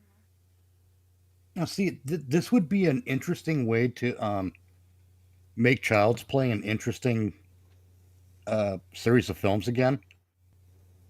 Go with the title, The Lakeshore Slasher. It's a great title. Mm-hmm. Mm-hmm. And treat the movie like the Child's Play movies are movies in the world of the movie. Yes. And Yeah. what we have is a new slasher film where a guy is wearing a fucking Chucky mask. Sort of like the See, Halloween mask that is that would work, yeah. except for when they were first establishing it, the way things were, is that the The Chucky brothers doll, like acting like the good guy dolls are actually yeah, that they're Right. A real inside thing. the Child's bad Play's happened the Child's to Play universe and not outside of it. Right. I'm just saying, give it sort of a Freddy's New Nightmare treatment. Oh yeah, Well, it could have that done would well. work. It's just that it seemed like they were just didn't necessarily know exactly where they want to go when they kind of followed every little idea that hit. And god damn it, I gotta use the bathroom. I'll be back. Again, the premise was interesting and could have worked. It was execution. Yeah, you just You need know, proper script development. It sounds like. and visual storytelling. Yeah. Oh. No, Yeah. like had she. Yeah, I'm saying like it had- visual storytelling would have worked. You could have turned around and had like a newspaper article or something. Girls still missing. Or there could have been a scene where she posted a missing child, photo. Like if you see her, call this number, or you could, like I said, you could see a set of bunk beds. Why would you need a set of bunk beds for a single child? Right. Or even just a bedroom with 2 beds in it. Yeah. Doesn't have to be bunk beds. Bunk beds is really on the nose, but if it's just 2 beds, sometimes that just happens. Yeah. And did we get into the whole thing of how like the 4 random black guys that were killed that all of a sudden actually it turned out they were Jasper's friends? Yeah. Jesus. I got one better for you. Which There's is the song that wasn't forgotten, by the way. I got one better for you though. There's a twist ending that both of the evil twins. All right, so Natalie isn't Natalie. She's her twin sister who was playing her twin sister, while the good twin Natalie is killed. Oh, good God. So the mother, mind you, everybody thinks her the main character. Mother gets offed. Like toward the end of the movie, they off the mother. Yeah, and then you have Okay. like Jasper's last friend dies by the worst CGI decapitation. But dear God, is Ever. it so funny? Oh no, the CGI decapitation was worse, but I honestly believe that him lighting him on fire was even worse. Oh, than that. Yeah. Oh, yes. Their use of special effects was, and especially the computer ones were terrible. But oh dear God, just for how bad that decapitation was Like so funny. Was Yeah. it like doing really bad blue screen? And but what you're blue screening in is Wilson from fucking Castaway as the No, it's more like taking that they had a picture of it, of the person who was being decapitated, and Yeah. then did the outline over it so that way they could go over his head, and then just drag it away as it the decapitation thing happened. Like he swung that knife Like it was just clean cut. Yeah. Like quite literally swinging a machete like that to go through a skull, you need quite a bit. But for how lightly he actually swung, it's like that wouldn't have decapitated a person. Yeah, but the lighting him on fire, you didn't even spray him with water. You just took the lighter fluid and like shoved it in his face area, and then he lights him on fire. And instead of like a slow burn, he just goes up instantly. It's just a fireball. Screen Uncle writes, if it was a budget thing, just show 2 backpacks on the wall at one point to foreshadow. Yeah. That'd been great. Or have take a picture of the girl and have her like photo edited where there's 2 of them in the picture. Yeah. Maybe do a mirror shot, if you will. Or have like a picture on the wall or on the table or something. Yeah, you do a composite photo of where the child actress is playing, is in 2 different outfits, but they're in the same photo because they're the sisters. Yeah. On that subject too, when it comes to twins, here's something else I'm tired of, and this is a real world thing. Okay. Dressing them the same. Yes, this is how you can spot asshole parents. and I think it's mostly a mother thing. But hey, that's just my speculation. I'm No. telling you, man, We there's nothing worse when you have twins than dressing them alike all the time, because what an incredible way to say that, hey, you're just a copy of someone else. Yeah. Hey, you have no individuality. The only time I ever dressed my kids alike, and this is not as I didn't have twins or triplets or anything, but my kids had matching outfits for my roommate's wedding. That's a different thing. Yeah. Exactly. A special Yeah. occasion, Halloween, like a holiday, something like that. It's one thing. Like if you do the joke occasionally to where it's like they're dressed the same, but one has one has two, Yeah. like on there, like, and they're pretty obviously to see the numbers. Like that's meant to be comical. And again, it's not that's something you would kind of- always do as well. That's I would let them essentially choose what to Yeah. wear, Mhm. even from a young age. But I Yeah. mean, as long as it was within reason, obviously. Yeah. Obviously, but I wouldn't let them do. I wouldn't use them as a gag until they were old enough to understand it.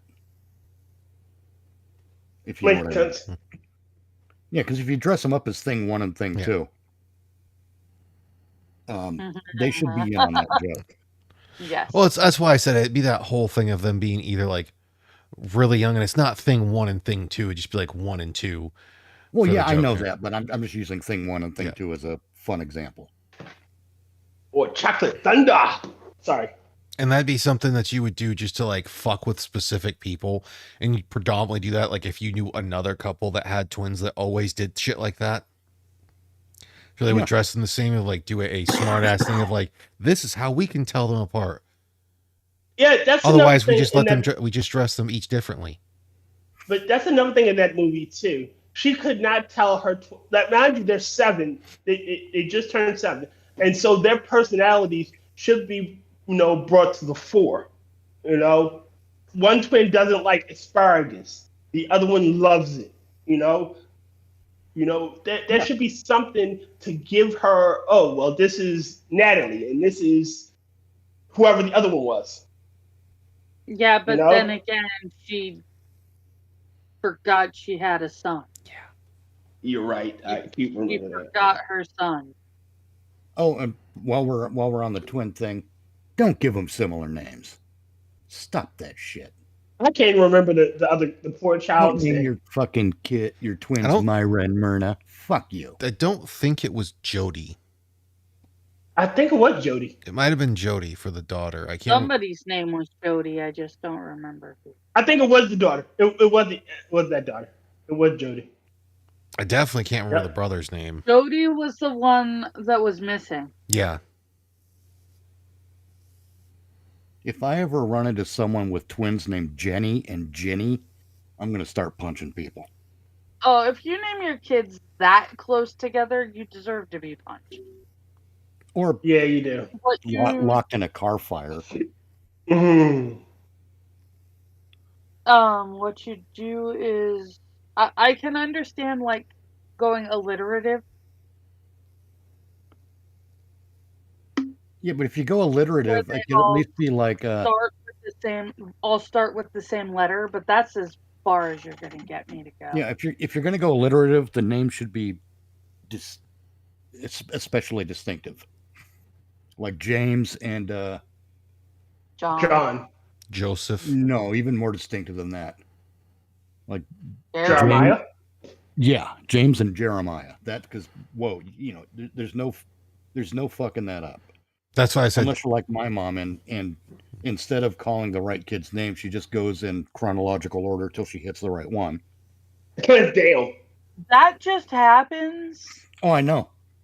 It has nothing to do with how similar somebody's I know that. name I was just, is. that's why I said My- Joseph instead of for James. I mean, it's not like you're gonna pull the Oh god damn it, boxer George Foreman. George Foreman. Right. where he named all his Where his sons kids George are all Foreman. named George. Yeah. Yeah. Except for Georgina. But they're all the George, it's like George Jr., George II, George III. And it's like, dude, that's supposed to be successive generations. Yeah. I wonder how close But- to right my mom was on her theory on that, though. Which is That was because he had brain damage. Thank you for letting me finish the thought, Tier. My bad. Sorry.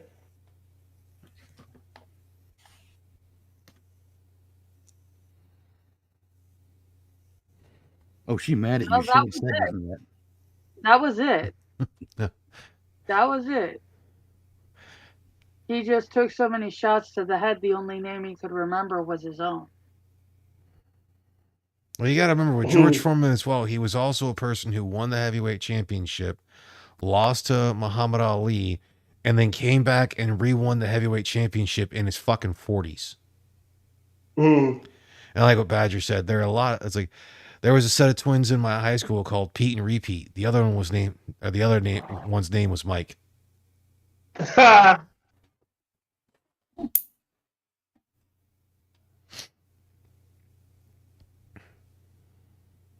Name your kids John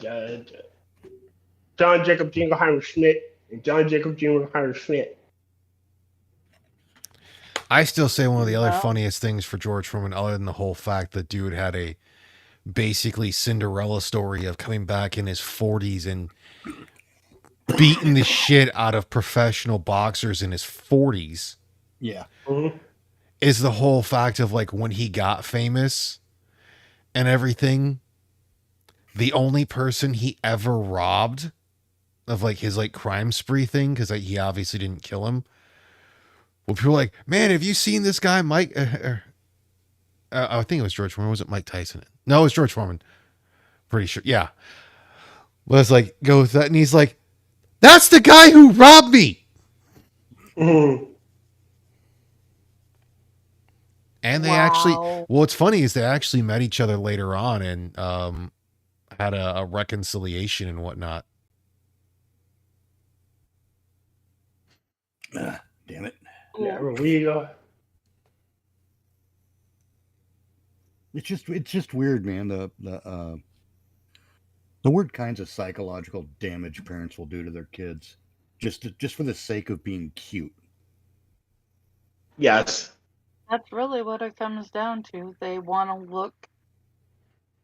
look clever, and they'll use their children to do it. Yeah, before it was, they just did shit like that. And then after it was a while, it was like, oh no, their child is special or they have a gluten allergy and something like that. Now it's obviously that their child is trans. Well, it's really what we're seeing today is an escalation of that same behavior with transing your 2-year-old, that kind of shit. That's fucked up. Yeah, it is. But it's the same kind. It's the kind of fucked up that comes from the same place as dressing your twins alike. Mm-hmm. It really is. You're not doing it for the twins' benefit. You're not doing it to raise a healthy kid or a well-adjusted kid. You're doing it to be cute. You're doing it so that other people will have a certain impression of you. Like like these idiots transing a 2-year-old. Like I still got more respect for the mom or dad that pushes their kid to get into acting when they're a child because that's what they want to be and they never got into it. But then at least if the kid's like, yeah, I don't like this, they stop. Yeah. No, it's like those beauty pageant moms. Oh God. Like Look, those bitches deserve a beating to begin with. God damn it! Might keep falling. Like beauty pageant moms deserve to just like straight up be punched in the face. Mm-hmm. I almost want to say the same thing about moms who push their daughters into cheerleading. Yeah, they should be punched in the face. Well, the reason with beauty pageants, there's very rarely any major spinal damage. But with cheerleading, that's actually an extremely dangerous sport. Yes, that a lot of things won't actually recognize as a sport, which is fucking stupid. Right, which is bullshit. You fucking 16-year-olds who are in cheerleading and end up paralyzed for life because it's not recognized in a sport, and therefore the school's not required to carry a certain type of insurance. Yeah. Yeah. And it's just fucking bullshit. Cheerleading injuries are not a laughing matter. And then you have the moms that turn around and actually kill the cheerleading competition with Yeah, their daughters. and that's really no different than the football dads who go out there and punch another kid. Yes, Right. those people are fucking crazy. You're down to the fact of I fear men when I see the signs that I should be afraid of them. I fear women always. Well, because you guys are always fucking. Well, when a man wants to kill you, there's a good chance there's going to be a loud noise beforehand. There's a tell. Yeah, there's Yeah. a tell, basically. Women I was use gonna say it's poison. not necessarily that they're loud. It's No, they there's each an have obvious. their own. They There's each something- have their own sign, but Yeah, but there's something Like- obvious. you know when it's coming. Yeah, as Rotten said, there's a tell. With women are poisoners, for fuck's sake. Women suffer from Munchausen's by proxy at a far, far greater rate than men. I have yet to hear about a man Suffering from having Munchausen's by proxy? proxy. Now Munchausen's straight up, I've Yeah. heard of men having. By proxy, I've never heard of a man having that. Neither have I. But I'm not saying it's impossible either. And But typically I for like, refuse to yeah, it's like if you're doing like the dads who are doing the football or the sports thing, it's usually because that's the big sport in that area. Yeah, and because the dad's an asshole. Because he played as You know, well. and here's the excuse. I'm just trying to protect my kid. Bullshit. You just want to punch You were somebody. trying to protect your kid when you bought the kid body armor so he could play with a ball. Yeah. You fucking nut job. That's protecting your kid. And Badger, I'm pretty much there with you, except for dog pageants are actually entertaining. Yes. Like the most of the animal ones. And for dogs, the reward they get is a wonderful thing. Yeah, a treat. Yes. Green Badger also says women will burn you in your bed while you sleep. Yeah. Or cut your Lorena barbecue. But it's funny because when you look at Munchausen's by proxy, when you look at transing children, when you look at not just beauty pageant moms, but stage mothers, and even stage wives, they all exhibit the same kind of behavior. And it's all about making sure that people think well of them. Mm-hmm. When it's by proxy, that's when you get your stage mom and your stage wife. Because if people think well of your husband, well, then they're going to think well of you, aren't they? Yeah, it's like Because freaking. look at the wonderful man you landed. It's like some spouses in the military. Do you know what rank my husband is? No, and I don't care because it's not your rank. Right. That was not fun. It's like unless you're the base commander's wife, nobody gives a shit. I Pretty much. hated being an army wife. Ugh. And it's the same behavior, isn't it? It's essentially using some other person to acquire your own Authority. not even authority. It's something else. It's not always authority. And there are those cases though, but it stems from the same psychological behavior, I believe. No, it's like there's an old joke for the military to where, you know, the enlisted, like the one person who's in the military is like, "Hun, I made whatever rank." Like I'm like for enlisted, like, "Hun, I made Master Sergeant," and there will be wives that say, "No, hun, we made Master Sergeant." No, bitch, No. you don't have a rank. I made Master Sergeant. Yeah, I'm like, no, my husband was an MP. I was not an MP. I Alright, was so- never in the Like military. I've heard I women did because not- they like because or heard of spouses that because their spouse is that I think some men have done it as well because there's obviously people that are gonna be retarded. That because their vehicle had a fucking officer symbol on it for the thing, but as a person they didn't get a salute. It's like because you're not a fucking officer. That's right. If You're not nowhere in the military. yeah, it's chain of like command. if your spouse who is an officer was in there, it's like it'd be that way. It's like they would get a salute. I'm pissed off because I can't think of the word I'm looking for, and it's not authority. Entitled. Entitlement. No, it's not that. It's they want to be thought well of, and I can't think of the right word for Valor. it. What's that? Valor. No, not thought. It would be more. They again. It would be the authority. They want the No, the authority. I know what Mitch is saying here oh. because Authority authority applies in you some want cases. to be in charge. What It- Mitch is talking about is like the glory, the valor, the you The want to be prestige. looked up to without Prestige, the thank you. actual yes. Thank you. It's prestige.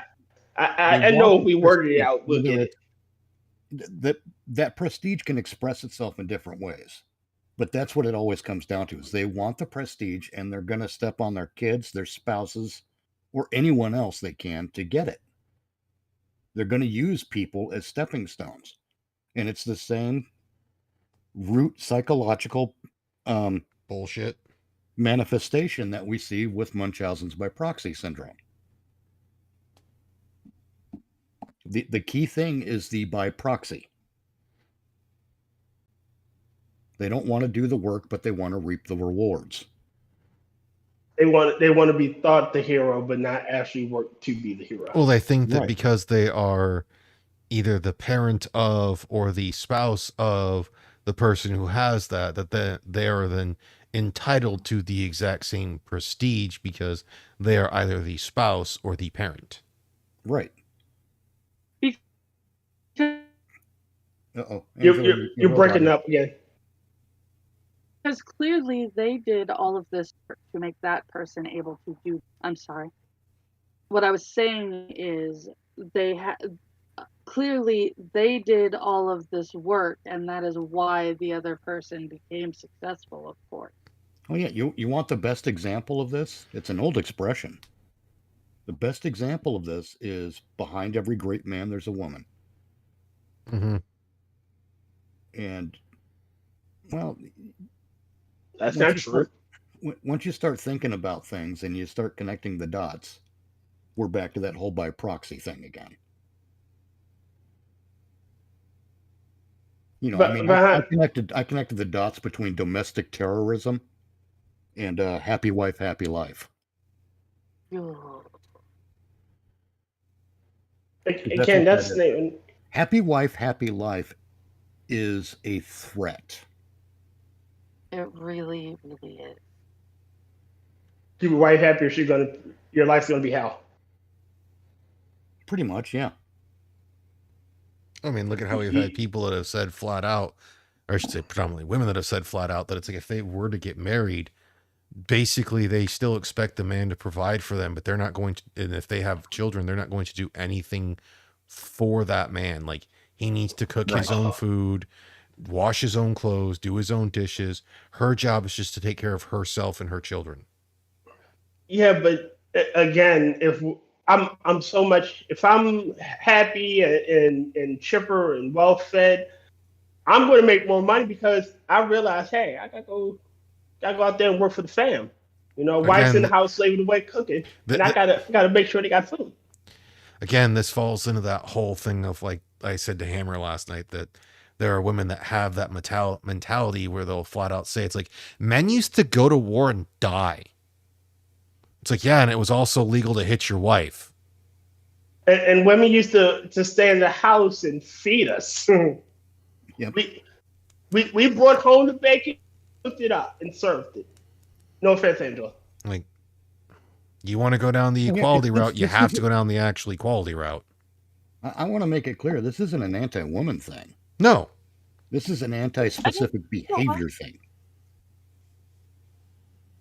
What'd you say, Angela? I didn't think it was. I wasn't being offended. Oh no, I I don't don't know mean just how for that you. I mean came for up. anyone else who might be listening. Okay, I was going. I don't know why Tears apologizing or whatever. If I gave the impression that I was offended, I'm not. I'm preempting offense. Yeah, we do live in a generation of disclaimers, don't we? Oh, I mean, we're We looking do. at we're looking at my channel. It's going to get all of like maybe 40 something views. I don't care. Word of mouth is still the best advertisement in the world. Yes. Why do you think the turnout for Star Wars productions has gone down? Because nobody's fucking talking about it. Why do you think Caitlin Clark leaving the WNBA is threatening to sink the WNBA? Because she was driving fans to it by word of mouth.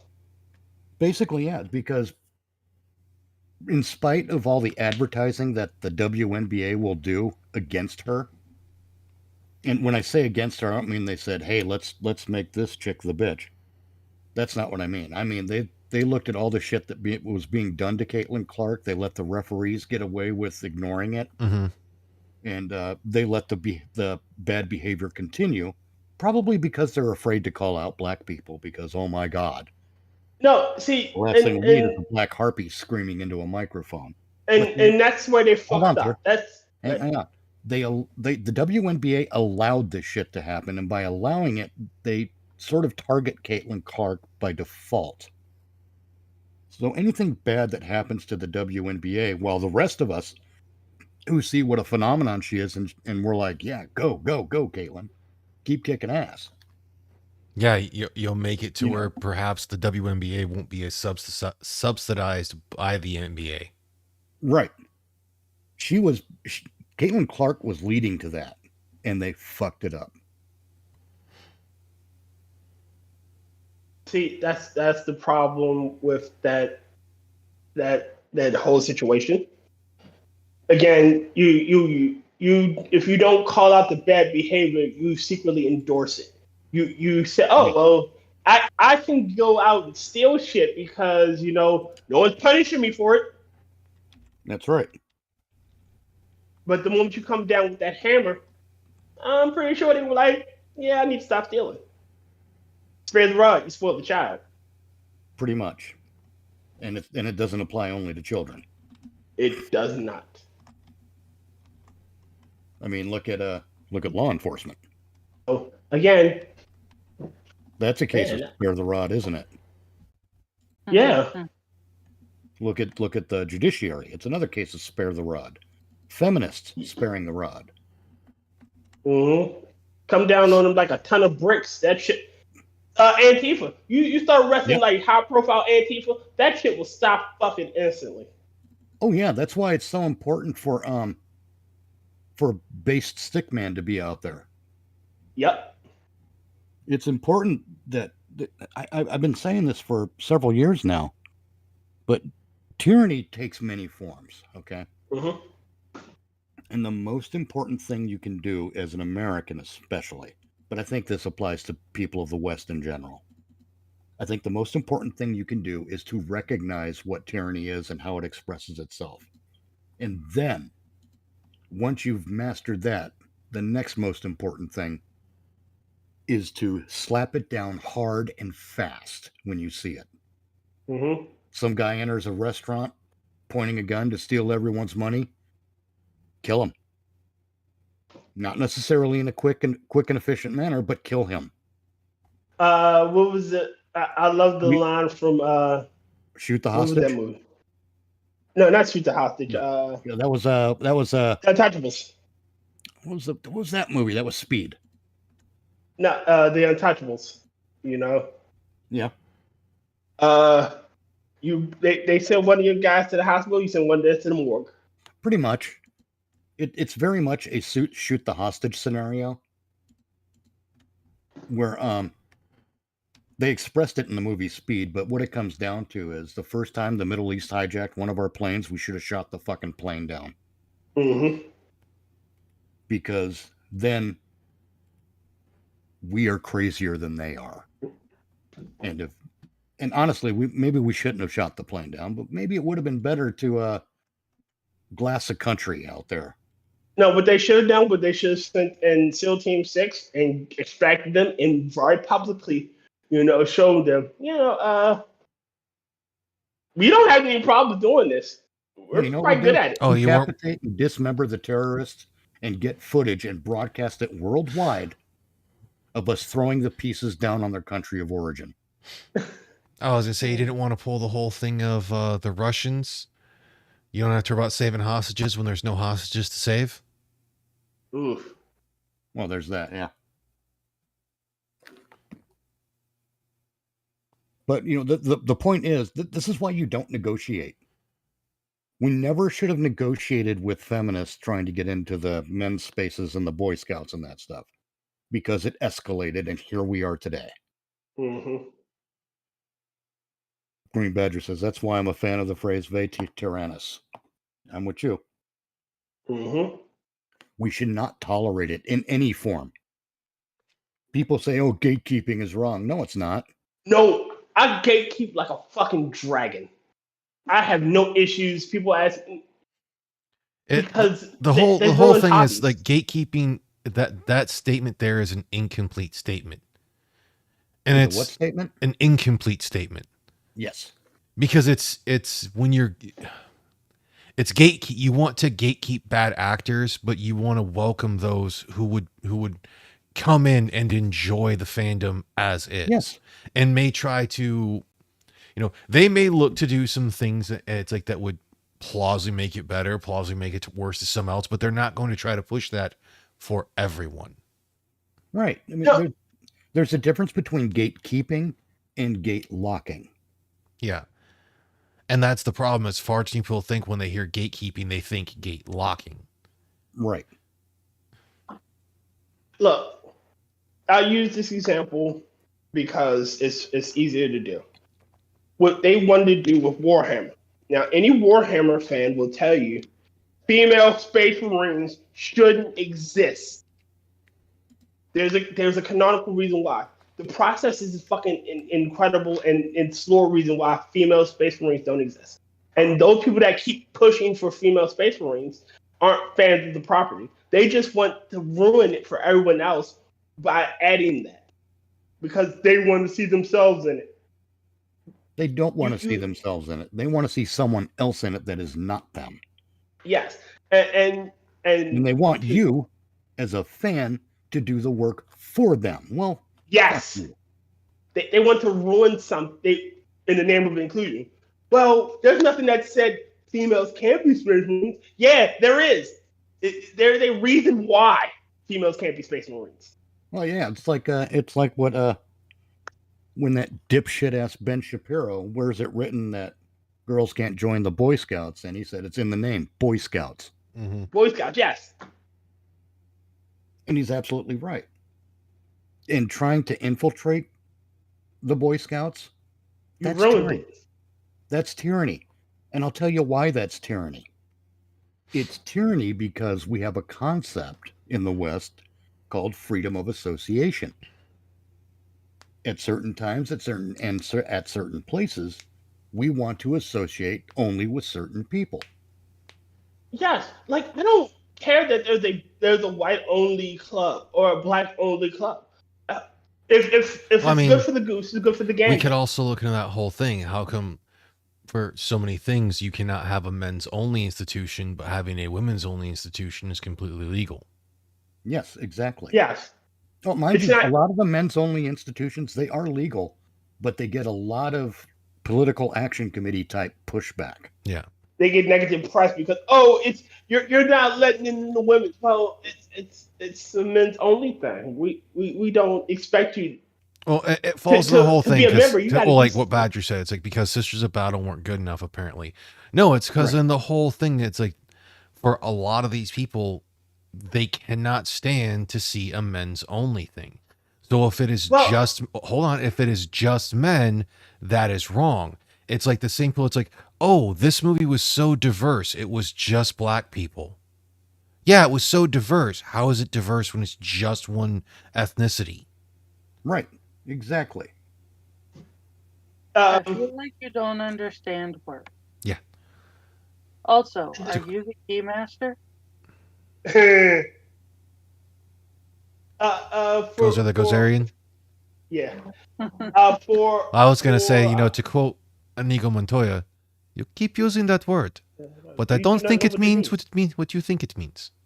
For Green Badger, the Sisters of Battle was amazing, and you have the Adeptus Sororitas, and you have a whole shit ton of other female-only units and armies that have no males in it.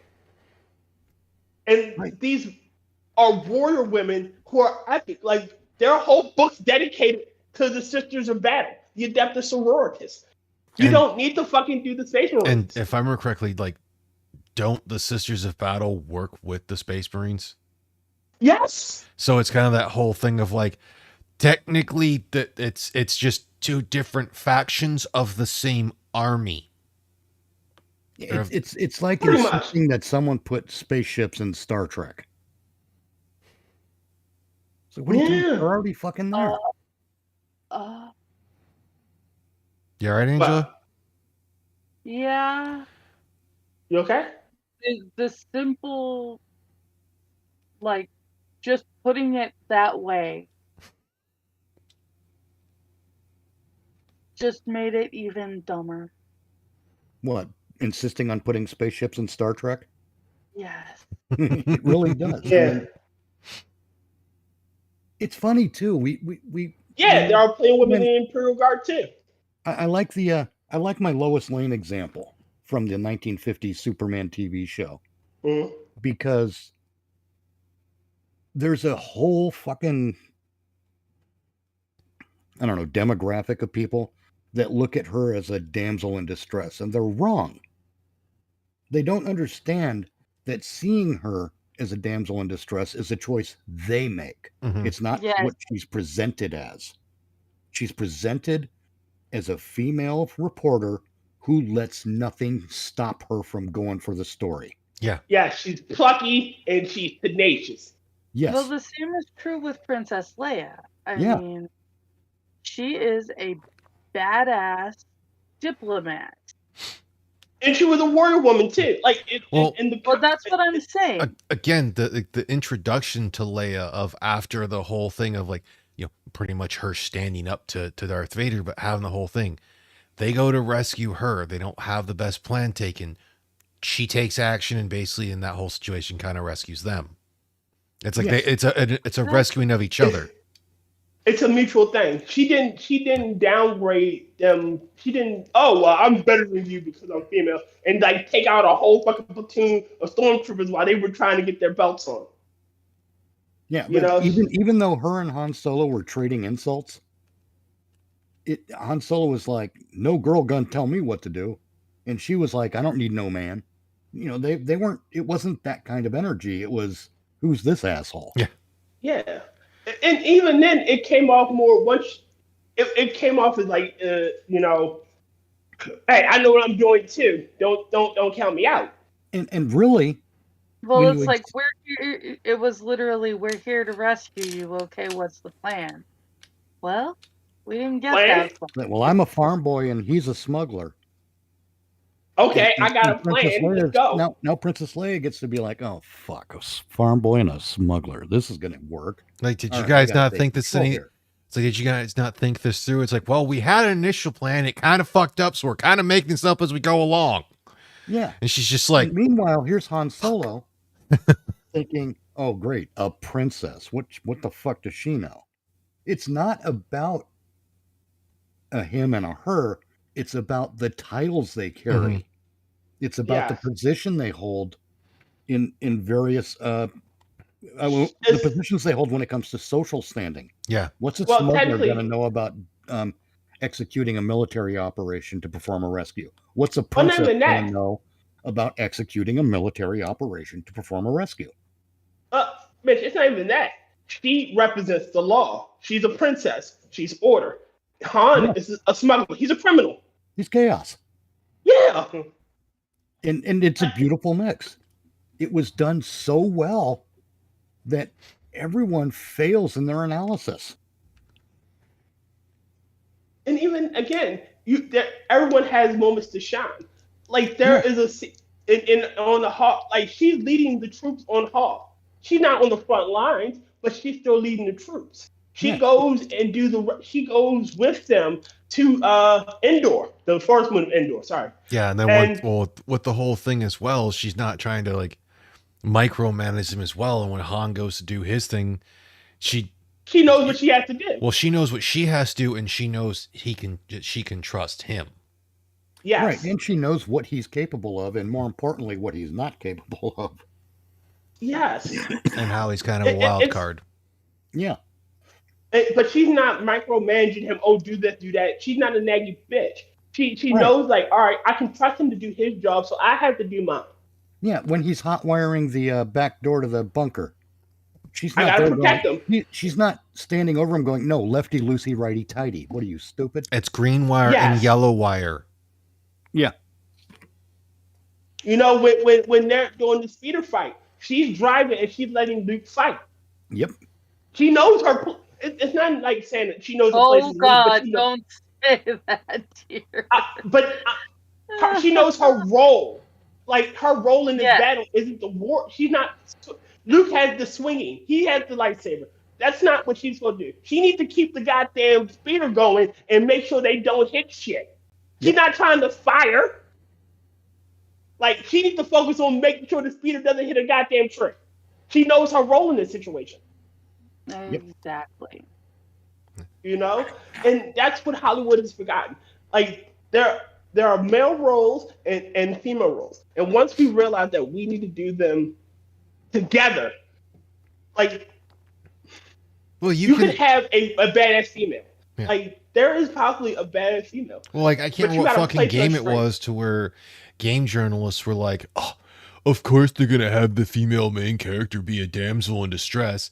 And the fucking creators of the game be like, well, we can obviously tell you didn't play the game because within the first 10 to 15 minutes of playing the game, the female main character is the one who rescues the main fucking character. Yeah. But even then, like, say you want to have a warrior woman. Okay, but play to her strengths. She's not punching. She's not going toe-to-toe. She's being fast and agile. Her style is to wear the guy out. Yeah, it's like, unless you're going to have, like, different races, that's like completely different, like, races of, like, it's like having demons or whatnot and a type of thing. Like, that can kind of work. But, it's been almost 2 hours and 15 minutes, and we really didn't have too many lulls. It's that weird thing. Yeah. The Talking to the Voids, the movie reviews, even the midnight show it can happen to where sometimes we don't have we're gonna go when we talk about things, and other ones we just can't shut the fuck up. Yeah, I resemble that last remark. I should feel insulted, but I don't. Dude, as someone who for some odd reason can go through and talk out 90% of the shit I have to talk, it's like of all whatever it's like bugging me to myself, and then I come to a stream and I'm like, well, fuck, all of that anger's gone. Well, yeah, see, I call that blowing the load. That's why when I do certain streams, if there's an established topic, I don't talk about it before the stream. Oh yeah, there is even internally. There is a lot of shit I try to just it's like that whole thing to where it's like I can feel it wanting to creep in, but I'm gonna ignore it. Yeah. Yeah. When Tyr and I are doing Minions of the Zoo in space, Tyr will come up with a great question, right? Mm-hmm. And hold on, just say and Green Badger. But yes. We won't talk about it. Oh yeah, I agree with you. That's a yes. Both is good. Yes. Lulls and lulls. But yeah, it's funny how much how much more mileage you can get out of a topic if you don't blow the load beforehand. Yeah. Yeah. Well, my problem is for a lot of things is since I live alone, all my thinking goes out loud. So Oh yeah, Mhm. some of the stuff has no self-control. And before you know it, you're like, son of a bitch, I just thought this whole thing out. But we're going to get out of here. I don't wanna. It is the spooky month. It is spooky month. So Oh, yeah. there'll probably be some more horror movie discussion on Minions in Space tomorrow. Or More spooky likely, stuff yeah. or whatnot. Possibly. Possibly. And that whole thing. In fact, I just watched a horror film today, this morning. Well, Sunday morning. Okay. It's now Monday morning. But I watched a horror film, and we can discuss that one because it's Okay. a remake. And well, we'll discuss it tomorrow night. And then Well, night. Tier has Yeah. the Angela will obviously be on Mr. Adams, AJ's Retro Arcade. Try not to belch. And then Thursday they will have the Never Watch Alone, to where they're doing a different series today, and I think they're gonna leave the Lakeshore Slasher one alone for a while. Do like one of those a month. We're going to have to pace ourselves with that one. Even though it's just 2 more, we got to pace ourselves. Well, from what you guys have told me about it, it sounds like it needs to percolate like a rather nasty shit that's going to take its time coming out. And we'll Yeah. obviously have the midnight show on Saturday. And I also have the Saturday matinee at the arcade with Mr. Adam. yes. This weekend we will be doing Friday the 13th. The first one? Yes. Right. This year we're doing all of the original. Okay. Oh, right on. Mhm. I say next Sunday we will be doing the original Dawn of the Dead, and then 2 weeks after that we will be doing the remake of Dawn of the Dead that I don't hate, but I still have issues with. And you're gonna I don't hate it. I will say this: some of you are probably gonna get pissed at me talking about guns so much. So, have a good week, folks. Hopefully, all goes well, and happy spooky month. Groovy. Good night. Night. Watch something scary. Shake it naked. Hey, thanks for tuning in. Join us again next week, or you can check out the other people in the panel in the description and see us again plausibly on one of their channels, or just check out what work they've done. Have a good week, everyone.